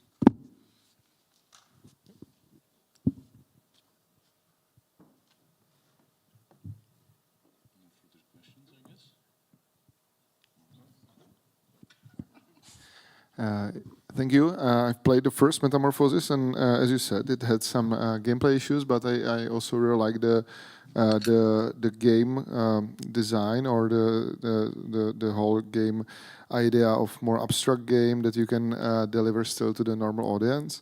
And I also like the art style. The art style reminded me a bit of like Dishonored games and games like that. So can you tell us maybe more about the art style, and if you are also tweaking it towards bigger, wider audience, or if you are staying in the same shoes? Yeah, so for the art style, I would say we definitely focused first on game design and gameplay here. That was actually a bit of a misstep from us for the first one, that we started from the art style, started from crafting beautiful areas that they were hard to populate later on with the... I mean, it was our first game given, so definitely lesson learned. In terms of art style, people really liked the first game's art style. It was handcrafted. We could stay in this area, but we are actually considering moving to a more realistic art style for the Metamorphosis 2. But I think that should be something that follows the discussions with the publisher when we start working on the game and seeing the game at work. I guess if no one else is going to ask, I do have another question. So one of the main things I look at, especially with looking at like kind of an indie game like this, is like how much bigger this budget is than the previous one.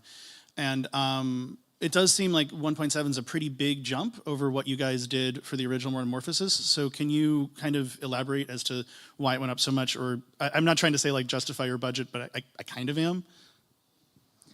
Actually, the budget for the first game was pretty robust and hindered by, well, we were supported by some government programs. It was part of our R&D efforts, so some of the budget went into research. It was really hard to kind of come up with the way to sell the story when there's a small hero and there's a human world, and they are both delivering dialogues and information. So there was a lot of figuring out how to sell this. And so I wouldn't say it's much bigger. I think it's much better planned because this game we plan to last between 6 to 8 hours. The core team is around 12 people. When we're talking about full production, is around 20, and majority of that is design and programming because we want the game to be repetitive. We want, I mean, not repetitive, but so you can come back. We want to introduce secret areas. The first game was too short and didn't reward exploration enough, so we didn't have time and budget to actually put non-essential things. So for example, when you think about evolution, it would be great to have some hidden enemies that you can only go backtrack and fight and gain new abilities to change your build, for example, for your bug, but that would be not essential to progress. For example, double jump you probably have to find, but for example, the vision that lets you see hidden spaces is something that should be hidden as a reward for exploration. So in order to make this game appealing and make it so that you want to come back and explore and enjoy the world, we believe that there needs to be content to support it, and that's why the budget. One question from my side. What is the current stage of development? Are you guys in pre-production, prototyping? Yeah, we actually are still working on another game. So we played around with it a bit. We started doing some prototyping, but we cannot really focus on it.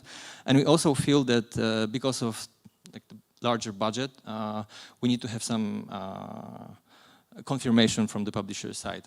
We estimated to create the demo should cost us around 80,000 euro, and I think if we cannot find a publisher to at least fund that, we maybe shouldn't jump to do it. All right, I'm asking because from the side of publisher, you know, it's a bigger risk if you guys don't have anything tangible to showcase. So that's just a piece of feedback from my side. I understand, and I think I also found this when I was talking to publishers. The only thing is that it's between us, you know, delivering games with Meta and earning money versus investing. And I think that because it's the sequel, and we have delivered 4 games up till now, we kind of are credible enough to be able to at least discuss doing the demo. All right, thanks. Thank you for the presentation. One question that I have, do you expect significantly better commercial results from Metamorphosis 2 in comparison to Metamorphosis 1? Yes. How so? How so? Yeah, I don't know how much should I talk about it, but the launch was not the perfect launch, let's say, for Metamorphosis. The release codes were not released to the press, we didn't have coverage. The porting was not ready, so the ports were not ready, and they were crashing. And we had no contact with publisher 1 month before release. Also, so like they didn't answer phones, didn't want to use our art. The game was supposed to launch in Gamescom, and it was the first Gamescom that was cancelled because of COVID. But for various reasons, which I don't know why, the game was not pushed back. So considering this, and considering the fact that there were really a lot of flaws in terms of design, I feel like, and it still sold as much as it sold, I kind of feel like we should reach at least this potential.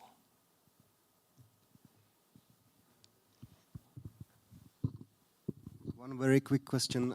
You mentioned a few times the games for Meta. What type of games are these? These are like VR titles? Yes, yes. The first one was Intercosmos 2000, which is a space exploration game where you fly a Soyuz capsule into the space. And the second one we're releasing right now is Everdream VR. It's a farming game. Okay, that was just that. Thank you.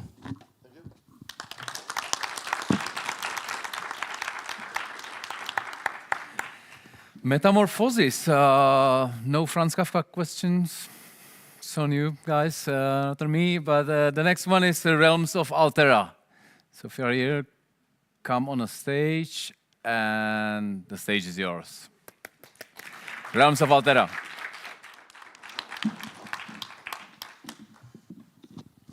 Hello, guys. My name is Mario Mitro. I am Unity AI lead developer in company Legend Has It. I am last-minute replacement for our CEO, so apologies. Yeah, we are working. Legend Has It is a small Czech company which has like 10 to 15 people employed. We are running around 3 years, and we are developing the game Realms of Altera, which is basically RPG, 3D RPG game that merging concepts like Norwegian mythology and cyberpunk together. Also, our game has 2 big pillars that stands. One is procedurally generated worlds, which allow us to basically create unlimited amount of worlds that player can explore. Right now we are standing at like, I think 18 billions, so it's pretty good right now, and we're hoping to get more. And the biggest selling point of our game is our AI. We are trying to basically make the revolution in gaming. Basically, we're trying to remove the most boring part of the game, which is boring NPCs that are scripted. We are trying to help other gaming companies that cannot afford voice actors, also like script writers. And basically, we are trying to do human-like NPC that understand the concept of the world, understand the weather, understand their roles in the game, understand also the interpersonal relationship with people in the villages, for example, with player itself, so player can exploit that for his benefit, hopefully. This is little snippet. that I could show you in terms of our conversation. Basically, every NPC has the emotion bar that is changed and modified based on the interaction that he has with player or with other NPCs. Every single piece of information has emotional tonality, also the reasoning behind NPC's thinking, which will help player to manipulate or persuade the NPC to do his bidding. Also, the standard message for player to read. Also, the hidden information is basically intent, which could be kill the player, leave the conversation, speak to someone, go to some place, and in the future there will be many more to come. In terms of game loop, it's a really basic game loop. I think basically gather small army, upgrade your army, destroy the village. You can do it by brute force. You can do it by intrigue. You can, manipulate the events in the background, which is pretty cool. Also, you should basically conquer the world in the end. The worlds will be many and plenty, so you have a lot of conquering, so good luck. In terms of technology, our AI is basically provided by animation, which using large language models. And as the person who basically implemented AI on our side, I can tell you it's really easy to implement, it's really intuitive, it's really fast for the responses, and I think it would be really good for other gamers, gaming studios to come. In terms of our goals is release open beta next month to test our AI on the large amount of people, to test if servers can hold it, if the conversation is natural. Also, I forgot to mention, you can customize the AI, basically customize the prompts so you can create your own world, your own rules and your own NPC behavior, which will be hopefully crazy for the modders in the future. And we are planning to release early access later this year in the final quarter on Steam and Epic. So, yeah, that's pretty much it for me. Thank you.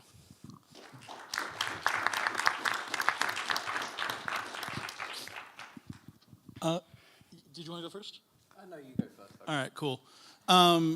Generally, when you're doing a game like this that has large procedurally generated maps with a huge variable in the world state, you're usually looking at games like Dwarf Fortress or something like that, like RimWorld, where it's top down because the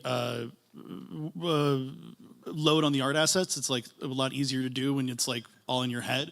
So by going for a 3D style of this, how do you make sure that the game has any degree of depth? Because doesn't the fact that everything's kind of AI generated create a massive conundrum for what the player's animations can do and things like that?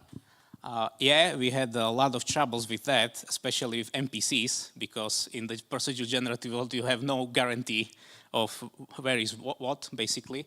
But we somehow managed to bypass it. Basically, we create basic rules of procedural generated world, so we have something concrete to work with, some core. Then we can expand. For example, we have basic layouts of village. It can change, but it has basic structure and basic rules that we, myself as a programmer, can rely on and move forward with it. In terms of nature, also some rules. We cannot have nice trees right next to the ocean because it's weird. And so on and so forth. So yeah, it was pretty hard, but we somehow managed to find the way to work it. All right, and just a quick follow-up. How do you plan to deal with essentially the social backlash of creating a tool that basically eliminates writers? We hope that we don't eliminate writers itself, because I think the big AAA games will still rely on them.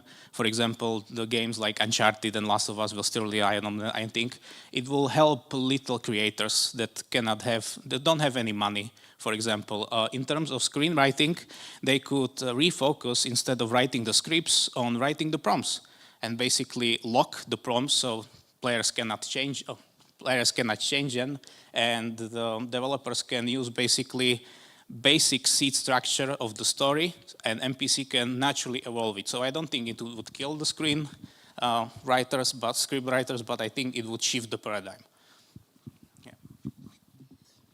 One follow-up question to your presentation is: are you looking for a publisher? Are you looking for development funding? What are you guys looking for? Yeah, good question.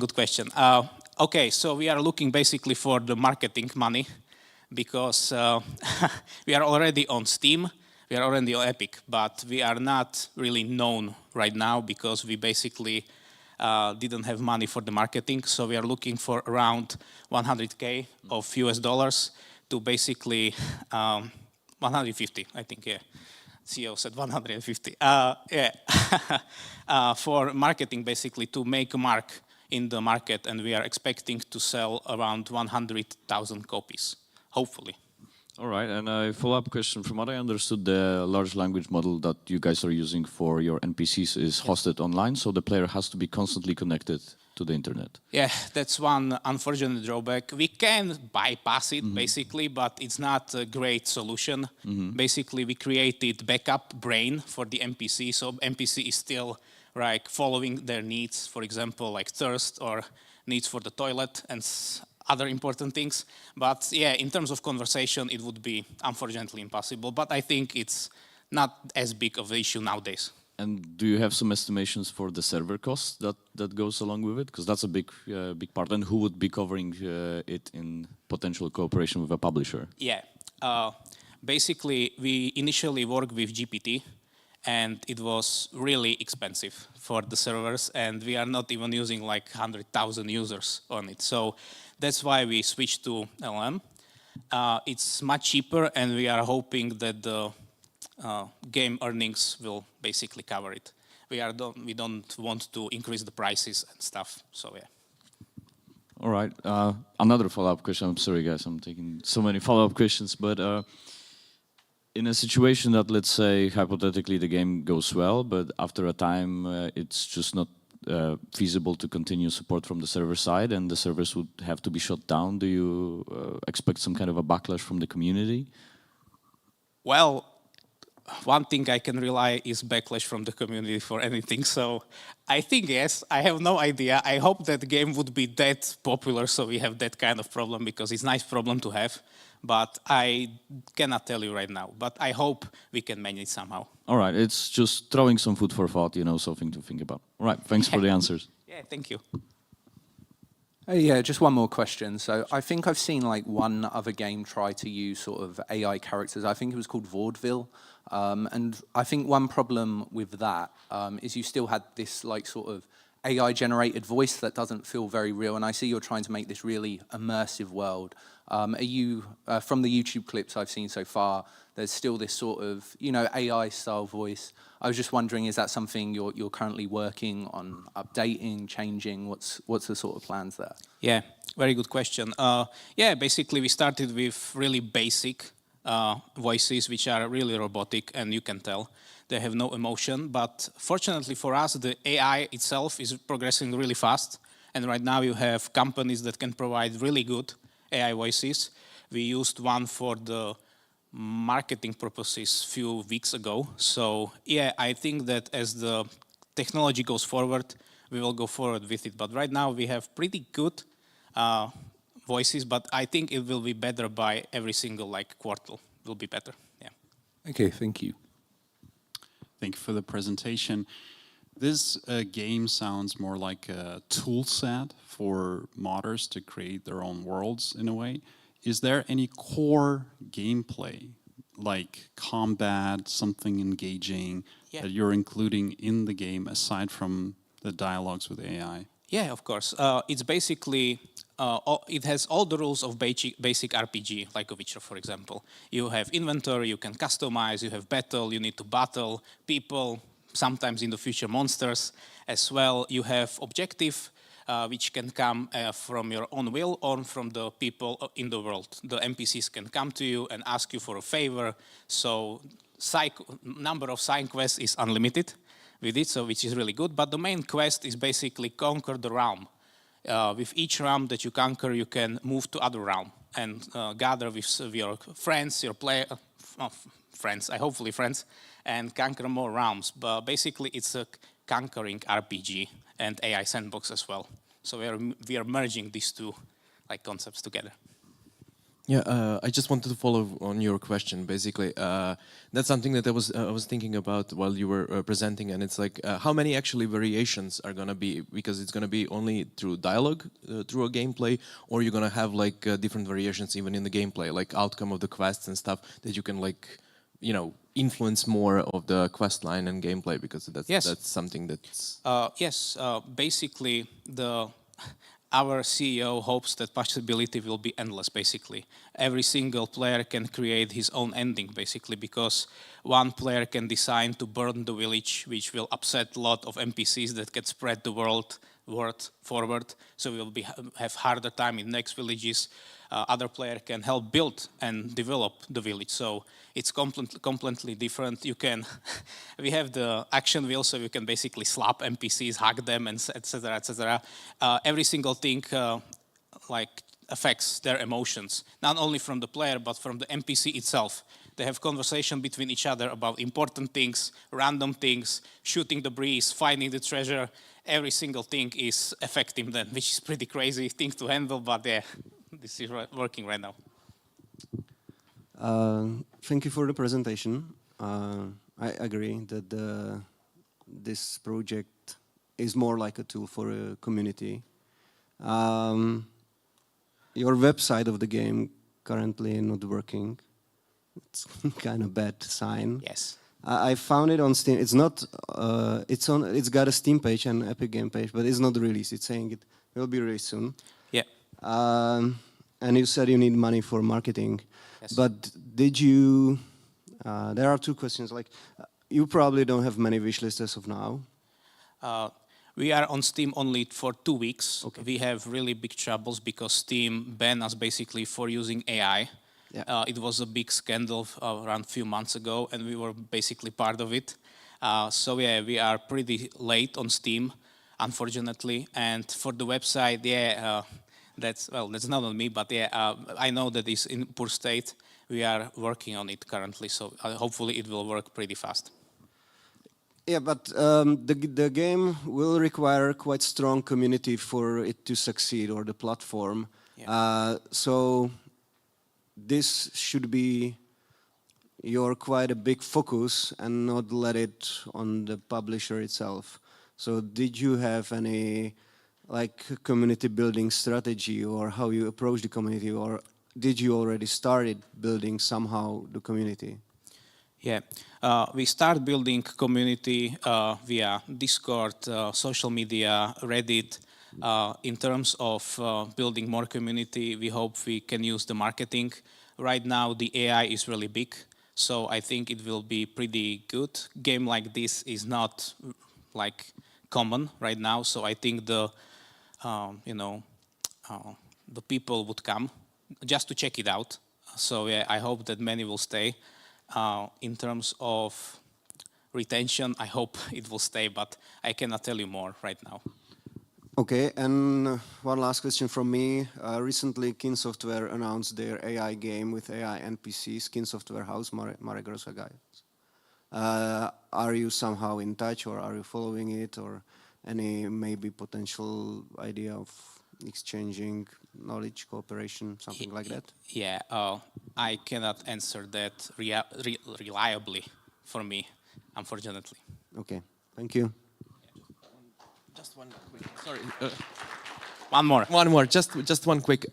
You said that you're focusing on marketing efforts and stuff. So do you have some marketing strategy? Are you going to be more to B2B fashion, or you want to increase the player base and stuff? Because in the same time, it's a tool and game, and it's more of a tool, let's say, at this stage. Yeah, basically we want we want the money for marketing to basically make ourselves known to the community, to the world, to the players. And basically, both of the things you said is really important for us, because right now, until now, we didn't pay attention to the marketing as much because we don't have the necessary budget that we needed. Yeah. Thank you. One more question for me. It's an interesting project, AI and all. Yeah, sure. How's 150,000 going to help you? What is it going to change? 150,000. 150,000. How is that going to help you?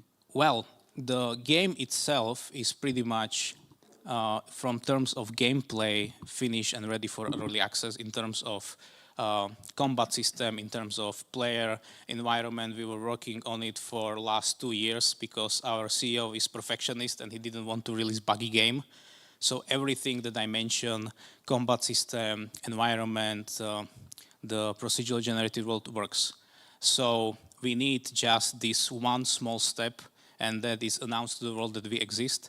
And also we need to tweak and finish some things for the NPCs. Long-term memory is one thing, because we want NPCs to remember you and remember the events that happen in the game after like 3 hours of gameplay. So you can return to them, oh, I remember you.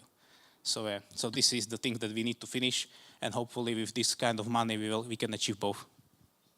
I see. So 150,000 is going to make this project visible for the world. Yeah. According to our CEO, yes. So I hope, okay. Yes. Thank you.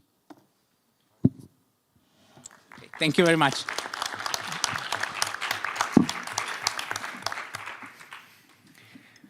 I really understand there was a lot of questions because it was first time AI was mentioned here. 10th presentation, not bad. Or not good, I'm not sure. The next project is the Book of Aru. Book of Aru, over there. Big applause.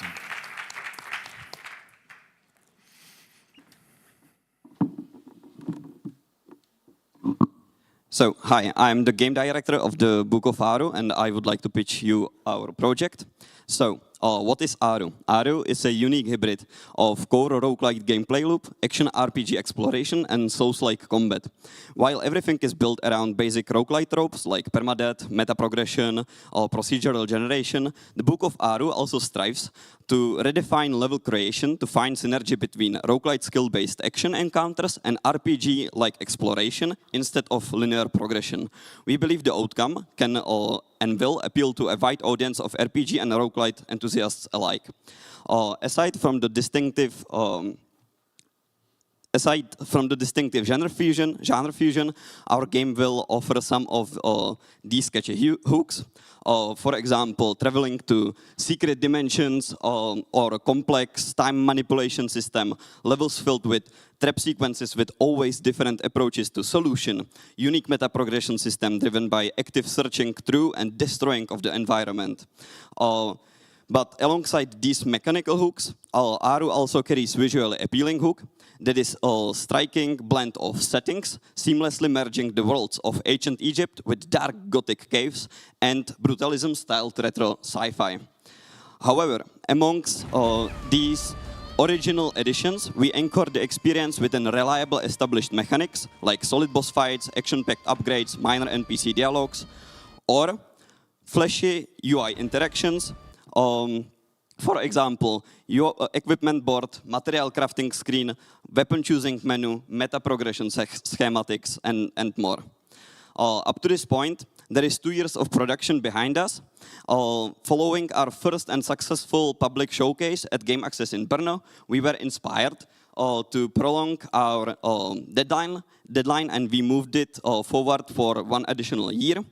Moving forward, we aim to finish our project in 4 upcoming months, where we plan to start focusing mainly on polishing. So that will still be part of development, and also mainly heavily focusing on marketing.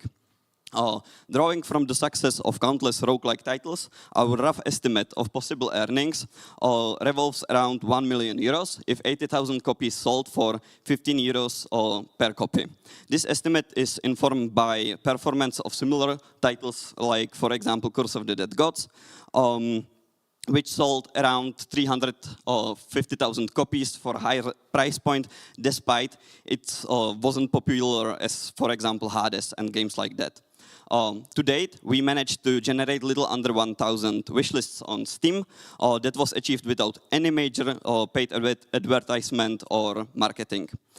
Now, what we are mainly looking for is strong backup for our marketing needs.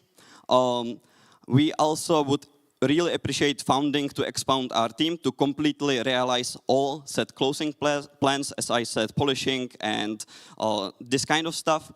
And finally, additional financing to ensure stable post-release support for the game would be awesome, because the whole game is like prepared for porting in consideration of controller. Controller is working on the UI, on the game itself, so also porting to the platforms. So yeah, to conclude, I think I will skip the information about our team and wrap the presentation up. So thank you for listening, and I will be more than happy to answer all your questions.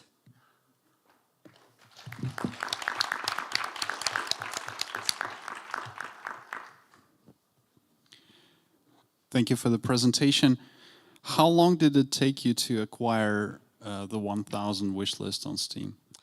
Yeah, I don't know if it can be maybe 1 year since we started doing some really light social networking, but the main gains came from visiting some festivals like these and mainly attending some online festivals. So that was the biggest spikes when we attended some online festivals. So that's also something what we plan to do if we cannot reach for any like publisher supported marketing. That's all we plan to do mostly, is attend at much festivals as we possibly can, and mainly like the Steam Next Fest. Yeah. What kind of festivals online were you attending so far? Yeah, the main one was Czech and Slovakian game. I don't know. It's just yeah. Thank you. Sorry, and I don't currently remember the rest of the names. But also one physical, which is more like business to business, was the Game Access in Brno. Yeah. All right. Cheers. So just to clarify, you said you needed somewhere between 80 to 140,000 euros. That's like the only ask you have from a publisher at this point? Yeah, and something I haven't like said, but it was written in the presentation, is like this money can also like equal to.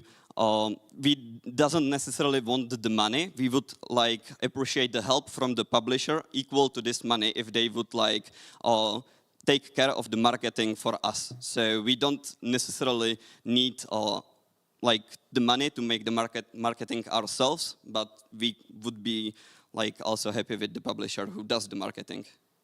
Yeah, okay. Yeah. How long have you been looking for a publisher? Sorry? How long have you been looking for a publisher?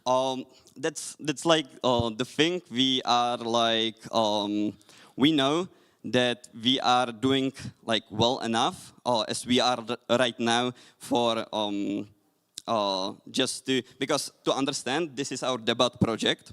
I was kind of thinking if we weren't supposed to be maybe in this other category, but this is our debut project. So our main goal is to like show some credibility of our studio and set the really solid ground for like the future. And our goal is like to make the money back for the development and a little bit more to next for continuing with the next projects. But as I have like showed the estimate like earnings, it is possible that if we get some publisher, it is possible that we can like expand a little bit more on the game, which is still possible because roguelites like these can be really expanded in many directions, and this way the earnings could be higher, so the publisher could be more like interested.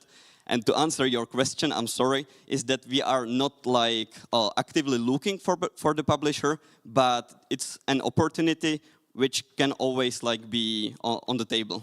Yeah. So like, with 2 years in development, like where did the finances come from? Yeah.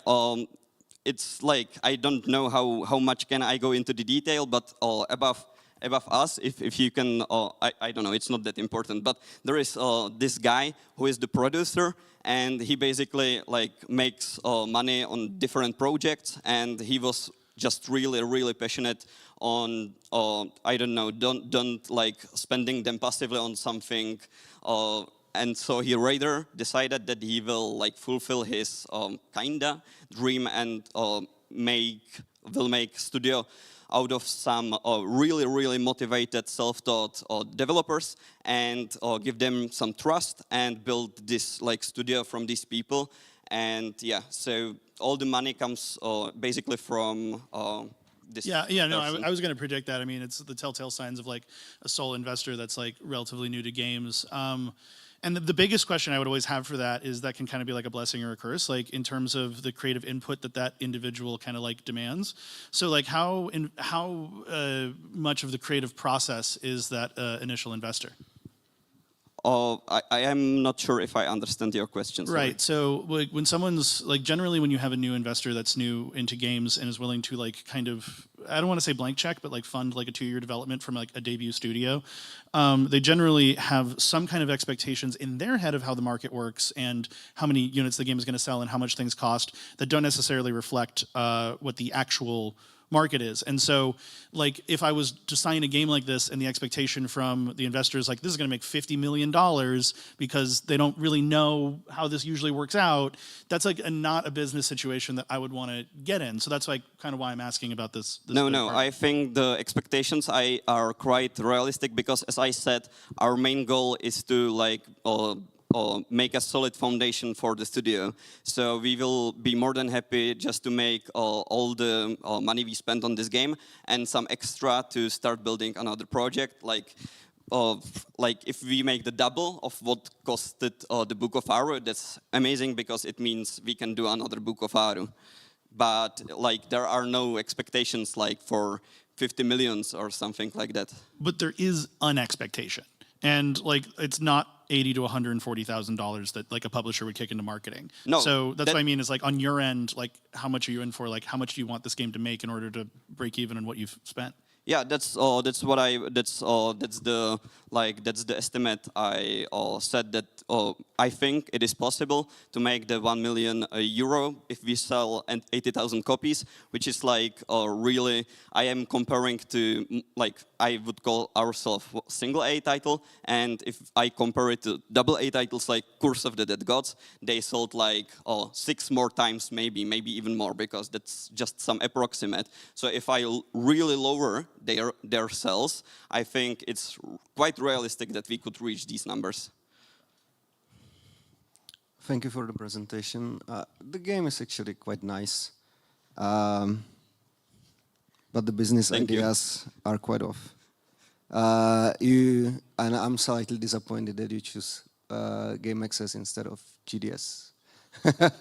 But you should be also everywhere, including Prague event and digital events. That's my advice. I don't have questions. I got some advice. You really need to be much more active on your own on the marketing side. Way more. 1,000 wish list is nothing. You need way more to even think about releasing it. Probably attend more physical events to talk with other devs. Recently, I was judging a roguelike game, Loot River from Slovak studio, which was quite successful. You can look it up, and probably talks with such developers, because in this state it will be very hard to find the publisher right now. You need to clear the numbers, have your own idea, strategy about the marketing, and proven that you did some stuff that way and these sort of things. So that's basically it. Thank you. Thank you. Thank you as well. So yeah, just few points towards the presentation. I think especially if you are a debuting studio, you need to set up some expectations, sales numbers wise, etc. It's always good to show some other titles, how many copies they sold, you know, where is your main focus on which platform, showing also the sales numbers in a time, so explain like we will expect to sell 100,000 copies in the first year, and then we will support it with DLC or whatever, and have another, spike in sales and so on. So show to the publisher that, especially because you don't have the proven history, that you have also plans that are after the release, even though, they can change with the publisher on board then. I'm just sorry, I just remembered that you have a handout for our game. That's something you maybe should have known on the beginning. I'm sorry, but there are some of these little informations. Yeah. Okay, yeah, cool. continue. Sorry. No, that's fine. So from my point of view, this also I think presentation-wise, because you spent probably a relatively significant money on the game, I would suggest to also spend more money on the presentation art style, because especially some 3D models seems to be more cheap than the game looks like, and especially that's sometimes problem with top-down games. If you take those models out and put them on the big screen, they don't look that amazing. So I think spending a relatively big amount of money on the game doesn't reflect spending that much money on the also presentation of the game. So that's one piece. Thank you.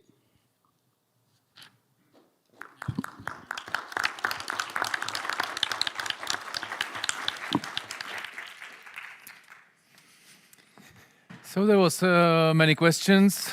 Take a book of Aru. Many questions, many advices. Thanks for that. The next presentation is Skyland Chronicles. Skyland Chronicles.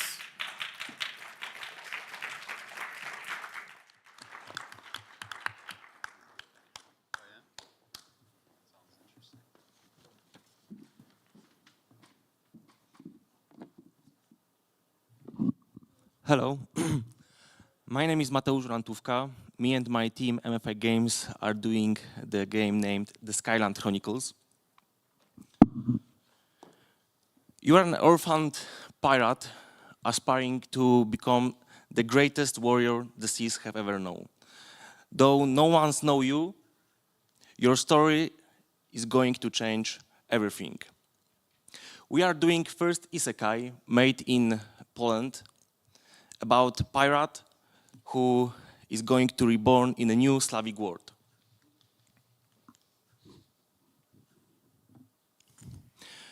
I wrote a book while I was studying in film school, and one day my writing mentor told me that I have a very strong weapon in my hands. That's why I am going to use that for our game and blow your mind with excitement. This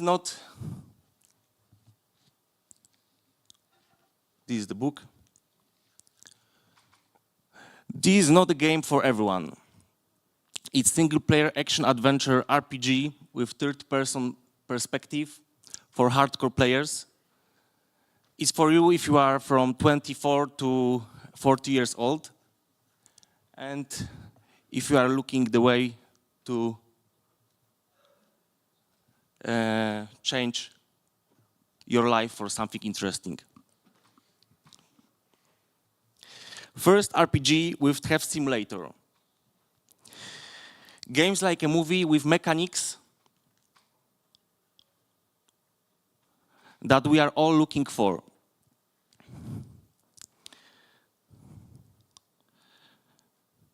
But that's not all. This game, it's all about love. This game, in this game, you will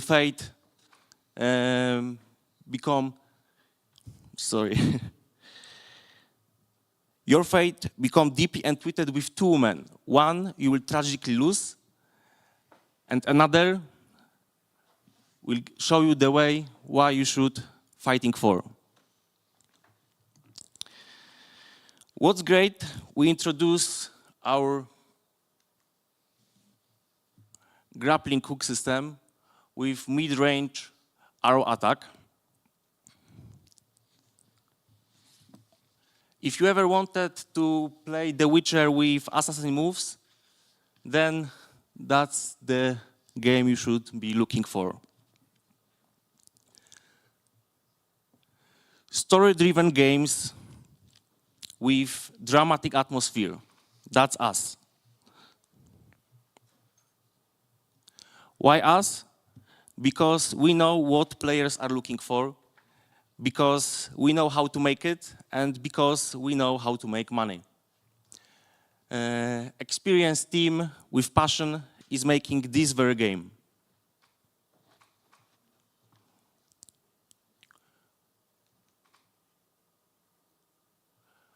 Roadmap shows time we need to finish the game and funds we need for each early access and full release.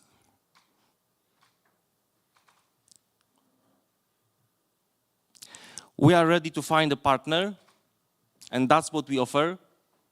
If you are looking for a small investment, we can talk about early access option. If you are ready to go for full game, I would love to discuss it further on our next meetings. Down there we have prices for early access and full release.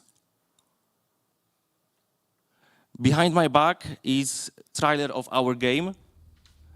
On the right side we have billboard. You can scan QR code and check our website. And I am ready to answer all your questions. Thank you.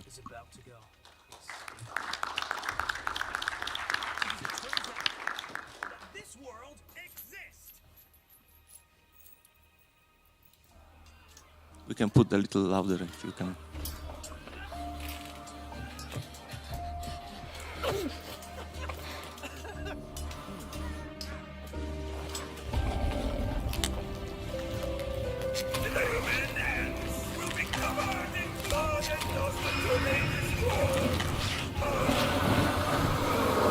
Sorry guys, but put it lower because we are 2 over time, so we can keep That's it fine. running, but we need to start asking. So, someone here? I'll start. Thanks for the presentation. Thank you. Please share some numbers on your wish list right now. What is the current wish list count on Steam and how long it took you to acquire the wish lists, please? So we are on Steam like few months, it's like 3-4 months. We reached 2,000 wish lists so far. We have on Instagram 5,500 followers. On Discord we have 500 people that are writing to us on daily basis. And we receive huge support for France. Like every few minutes I receive some messages, so yeah, it's quite promising. So your game is currently in an alpha state? Yeah, we are doing prototype. Oh, okay. So, because on the timeline you had up before, I thought it said something about like you're kind of at the alpha state now, or approaching the alpha state, or what? Yeah, there was like alpha state. It's like prototype. We are finishing first level, and this level, there are 3 levels, are going to be for early access. Characters are done, like 50 characters. Story is written, is excellent. Most of the levels are finished, and right now we are doing some mechanics to finish, and that's it, and we'll be ready to put early access online. Well, yeah, it's just like when someone's pitching me a game and they say it's in an alpha state, and I see a trailer that's like mostly like CG, which looked fine, but like a lot of the other like slides, I was seeing like kind of almost just a level above, like kind of like white box gameplay, movement, moving around. Like, where are the gameplay clips of like killing people?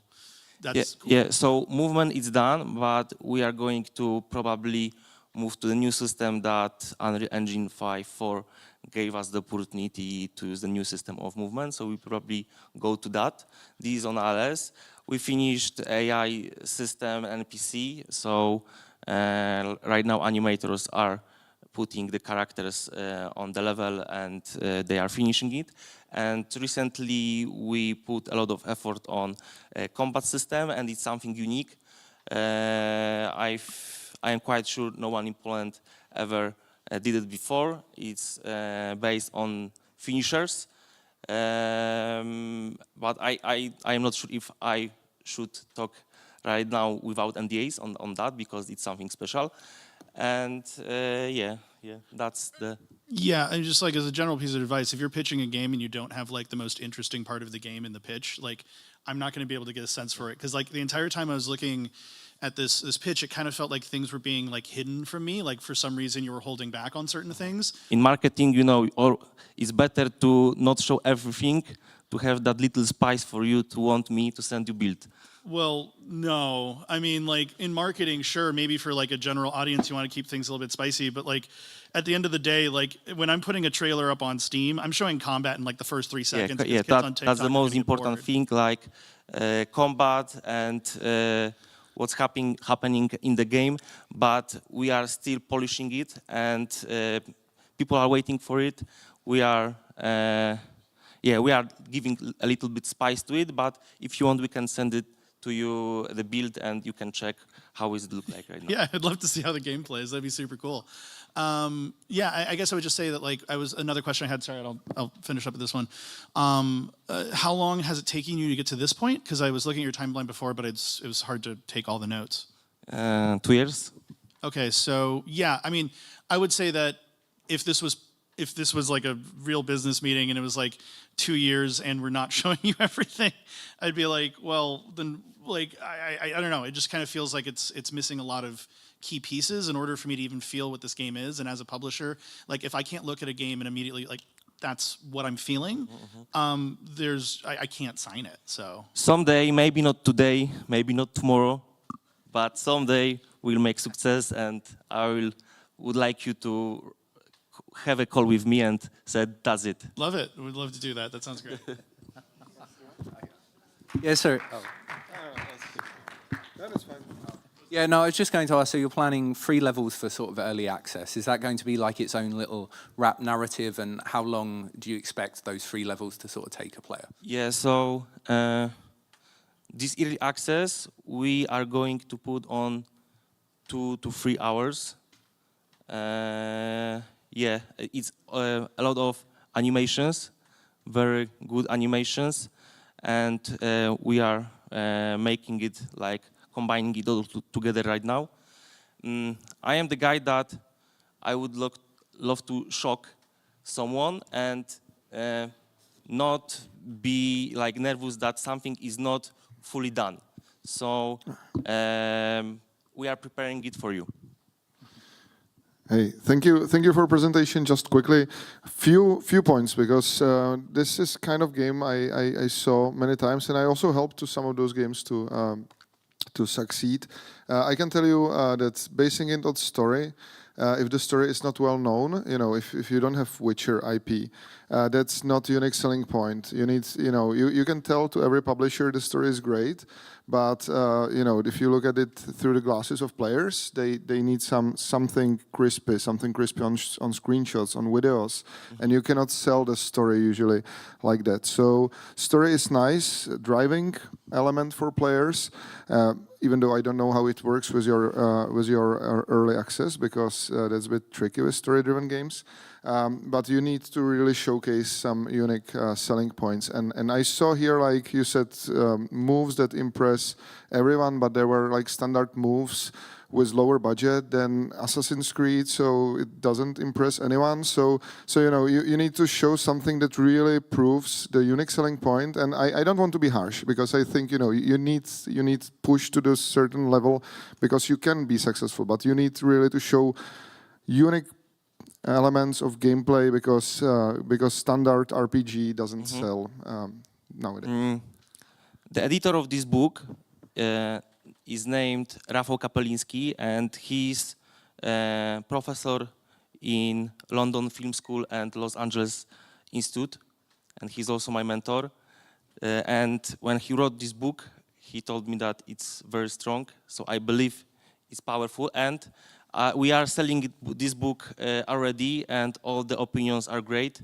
I'm so happy to see it. About this selling point, this is the RPG with Heft Simulator. We made great side missions, not just the main mission, side missions about being a pirate and showing you the life that we believe pirate had in that times. And part of it was being great heft and have great skills in the pirate world. And what is interesting is giving that conflict that when you put pirate from our world in a new Slavic world, because this is Isekai, and you will check his skills, how pirate with stealing skills can manage in new Slavic world. It's a very interesting point, in my opinion.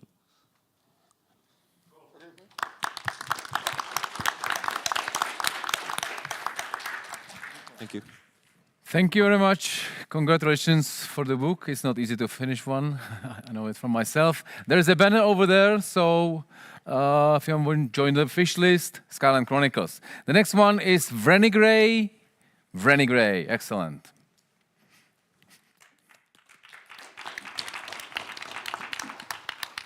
Hello, my name is Ivan, and I would like to present you the game Vrenigrey. So, what is the game about? It's God of War meets Witcher 2, the Northman movie, but as a game. In the description, play as a druid-like character in a story-driven action-adventure game with RPG elements. The game combines adventure game mechanics, semi-open world design, and Souls-like combat. So, a little bit about the story. The story follows a Slavic priest that is looking for redemption after the death of his sister. It's basically a fictional personal story on the background of the real historical events that form Great Moravia. It's a short story, should be a trilogy. The first one is rather shorter, main story about 8 hours, additional 4 hours of side content, all in 2x2 semi-open world with corridor-like missions. So the basic gameplay loop, you will get a quest, progress the story, you will go on the mission, which is basically the quest, then you have some exploration, side activities, progress the character, repeat. Sorry. About the world design, this is a childless sketch. You have the open area that you can freely explore. Inside of that you have missions that are closely tied to the story progress, and between those areas there are corridors, and everything is connected like this. Something about the combat, it's basically Souls-like combat, so you have all the basics like light, heavy, parry, dodge, and so on. But you have also weapon skills, similar to Elden Ring. You have also mid skills, similar to RPG styles of skills. You have 3 stances, and each stance you use different set of actions to combine it well. There is also a progression, which is I call horizontal progression. It's simple stats rather than attribute points because it's short story or short game. You acquire by leveling passive skills and active skills, and you loot some gear. Combining all of these things together, you can create 3 basically play styles, and this gives us some replayability despite the linear design of the game. Feature summary, but we can skip that for now. As the game doesn't have any beautiful corner yet, it was all from the prototype, the screenshots. So this is kind of the art bar I am aiming for. It's the graphics achievable in Unity. So about the milestones, right now I'm finishing the vertical slice that should be done by June or July. And the planned release is for next year, fall of next year. Some production budget, some production breakdown. You have the handoff. It seems like I'm the only one who hid the budget, but never mind. So the planned release is for 2025. The budget you have on the handout is just for the production, for the development cost. And what I'm looking for is funding, QA testing, localization marketing, and a partner in crime. The release platform should be PC mainly, then Xbox, and potentially Switch. As I said, the game is made in Unity 6 with a bunch of other softwares. Right now, I'm developing it solo, But for the full production, I would like to have 8 people in the team. Some market research, some similar games are what I said: God of War, Witcher, Banishers, Kena, Hellblade, to some extent. So target audience is basically the audience of these kind of games. Why to publish the game? It's low development cost with easy to achieve return, I believe. Building and establishing new IP, as I said, it should be a trilogy, and establishing new studio on the market of the narrative games, and potential for long-term partnership. Something about me, as I said, I'm solo. I have been working in 2K on Mafia franchise and recently released Topspin 2K25. I'm already working with some freelancers, and yeah, studio ambition is to start small, grow bigger. That's about it. Thank you.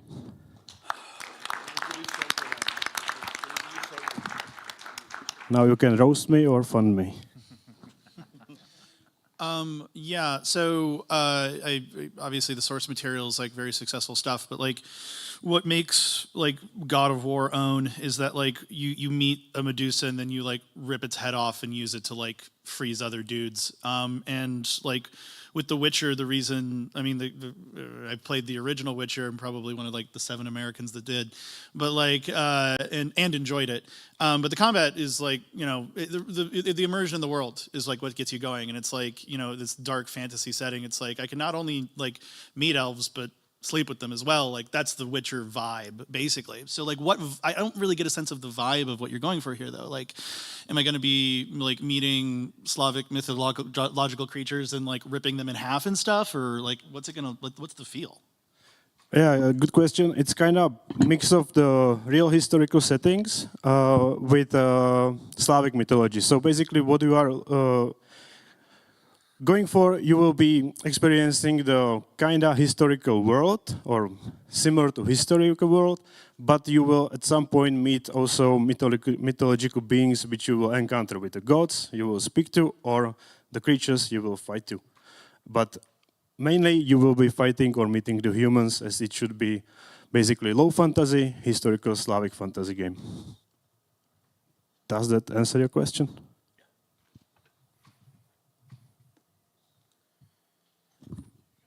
Thank you for the presentation. The reference titles included some of the best-selling games. Do you feel that if consumers would play Renegade after playing God of War, do you think they would be disappointed? No, if we set expectations right. I think the price target is meant to set some expectation. It's an indie game. I'm not directly competing with those games. I'm rather scratching the itch after these kind of games. So I think I can deliver the game that will satisfy the gamers if they don't expect next God of War, if they expect like something to just play in the evening with a lower scope. So, yes. Thank you for the presentation. I have a question. You mentioned you work for Hangar 13. Also, you've been part of the Topspin work. Yes. So you probably worked there recently, and this was your side project after work, something like that? I started working on Renegade 2 years ago as just evening project and on the weekends. But I took the risk and I quit my job last year, at the end of the year. And I'm right now fully focusing on the game, funding from my savings and looking for a publisher. Okay, so following like Honza Zeleny case, something like that. Yep. And this game, has it been showcased somewhere else before, like at any events or something? It wasn't playable anywhere. It was only shown in 2 press releases, November 22, November 23. Basically the announcement and 1 big update, nothing else. Okay, and if I understand it right, you are a Slovak studio, so you are eligible to ask there for the funding because you are mentioning it. You will try to get a bit more funding. complicated. I am Slovak citizen, but I live in Prague, and the studio should be based in Prague. but with a child company in Slovakia, so we can ask for the fund. And you are planning to apply for Next year, yes. funding. Just to give you advice, the expectations that we got on the paper from the Slovak are unrealistic. That probably won't happen. The Slovak fund never gave that much money. I'm in the committee from the beginning, so don't expect that amount of money from the fund, unfortunately. Even though it's allowed, it never happened since the beginning of the fund. Actually, the budget you have there is without the money from the Slovak fund. The Slovak fund should be something extra. If it's happening, we can create more side content or better cinematics or anything like that. If that doesn't happen, the scope will still meet with the budget you have presented there. If the budget is provided by publisher. Yeah, but I don't want to sound negative. I recommend to apply there. I think the chances are quite good to get point the taken. funding Thank there. you. One more time question about wish lists. You were issuing some press releases and stuff like that. Any wish list numbers you want to share with us on Steam? I got 2,000 wishlists from the release announcement, which was with very, very bad trailer. I was just checking the ground if there is something like, if it can actually catch interest. And next 1,000 releases with the wishlist with the next press release. So currently sitting on 3,000, but without any other marketing or any gameplay showcase. I expect it will be better with gameplay. If I can, why haven't you been part of something like the Czechoslovak Games Week? It was announced on the Czechoslovak Game Week. Okay, okay. Is this the final art direction for the game? Final art direction? Yeah. I would say it's like 70% there. The lighting is off because there is no lighting done. But yeah, the art style should be semi-realistic, I would say. Or stylized semi-realism. Well, thank you. Thank you very much. Quit your job to make your own game. That's very brave. Love it. So it was Running Ray, and the last but not least, Wind Rider. Wind Rider, excellent.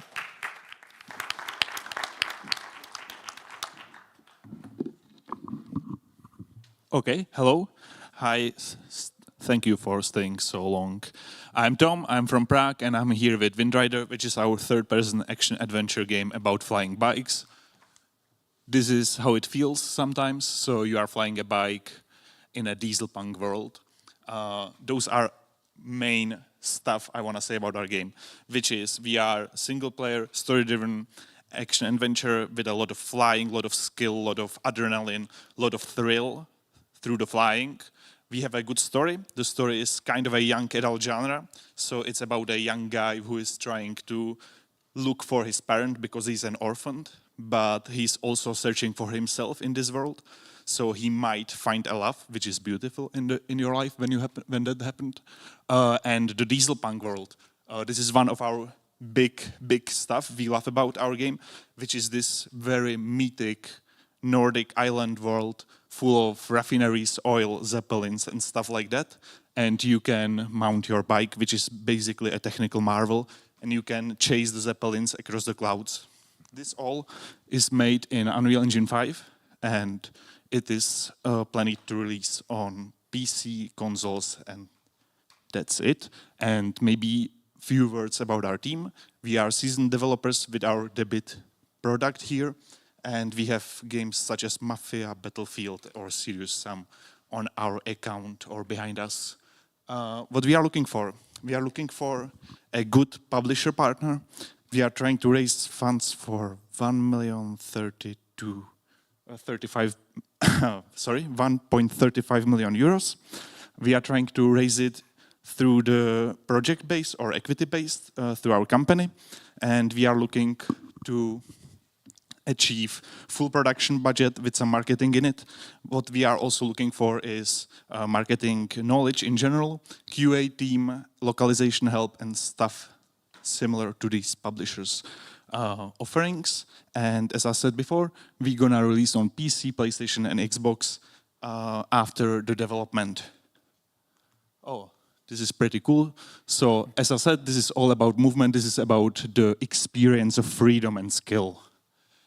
As you can see here, sorry, there is some kind of a progression system in the game. So you will acquire better bikes, better suits, and alike. This is our roadmap. As you can see, it's for 28 months of production, and the budget also has 5 months of post-production in itself. So we are all ready to create a great game, create a new great IP, which will make people want more, enjoy the clouds, and satisfy your need for speed, you can say. Thank you. Oh.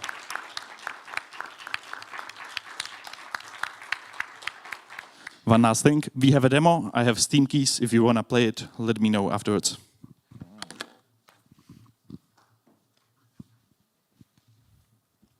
Hey, just want to say I love the presentation, the art styles, you know, really nice, especially doing the trick on the bike. I thought that was a super cool moment. I just wanted to sort of ask, so I see a lot of different models of, you know, the bike throughout that presentation.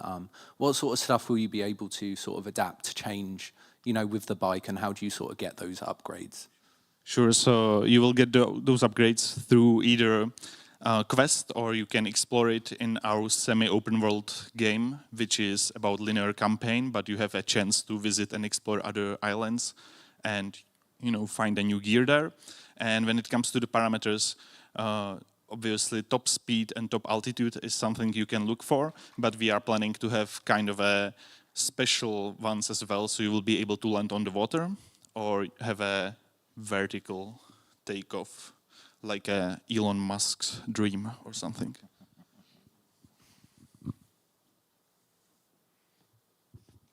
What do you do in the game, like other than fly around? So, as I said, it's an action adventure, and I mean it. So, when you are flying, you can be, you know, chased by the pirates, or maybe you are chasing something. You will be able also to interact with the NPCs for some non-linear dialogue options that will give you slight RPG vibes of having decisions to make, or at least how to approach it with how much intel you will have.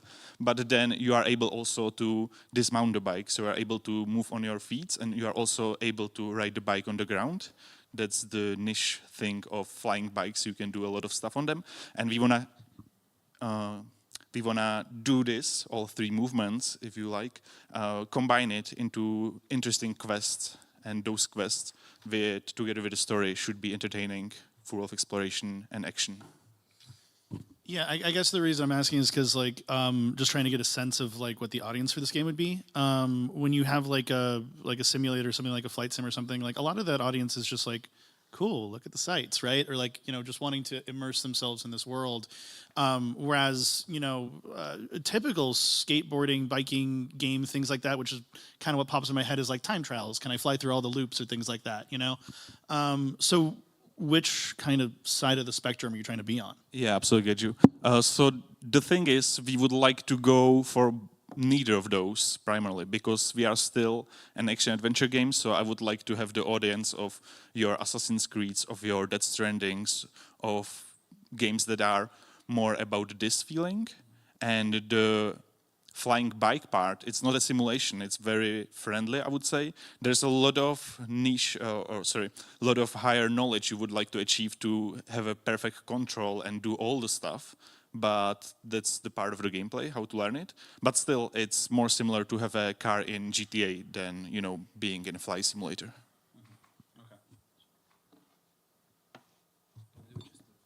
So there's additional mechanics that when you, for example, fly from point A to point B with a bike, and then you unmount the bike and you do... Yeah. You're having a combat or what? Yeah, sure. We are not into a combat as of now, because we are trying to have the feeling of a non-violent game with a lot of adrenaline still in it, thanks to the flying. And to have a case study of a quest, so let's say you will get a quest from a quest giver on one island. He will tell you, go there, search for something. So you have to transport there. You have to take the stock from air, where you're gonna land, how you're gonna approach it. Maybe it's a cave, so now you have to dismount from the bike. You have to do Lara Croft acrobatics to get to a treasure in a cave, and out of nothing, oh, it's the pirates. So now you have to go back to your bike and fly off from the pirates. So these kind of moments we are looking at in general.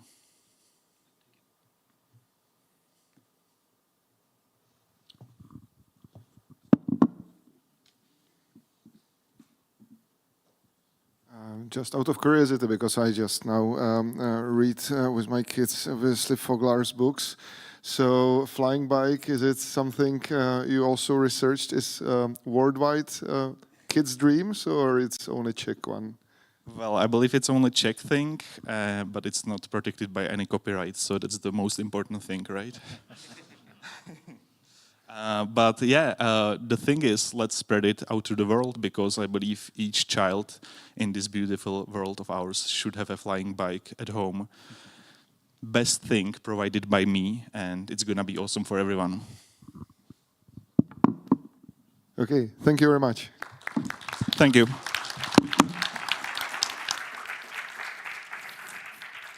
I think Vladimir mentioned it has Jan Tleskač vibe. It's really hard to translate it, so we will try to explain later. Unfortunately, we are a bit behind the schedule, so very briefly, Abomi Fighters World League, Metamorphosis 2, Realms of Altera, The Book of Aru, The Skyline Chronicles, Vranigrey, and Wind Rider. Big applause. It was excellent. Thank you very much to jury. Very much thanks to organizers, Cyber Consulting and OSPAF, partners Liberecký kraj, Nadace PPF, Czech Invest, Mavericks, Eagles. And that's all for now. I know we are a bit late. So see you at 8:15, hopefully here, or on a Twitch, on a Cyber Consulting Twitch. You can find it on pitcharena.games. Thank you very much. It was brilliant. See you and our ceremony. Cheers.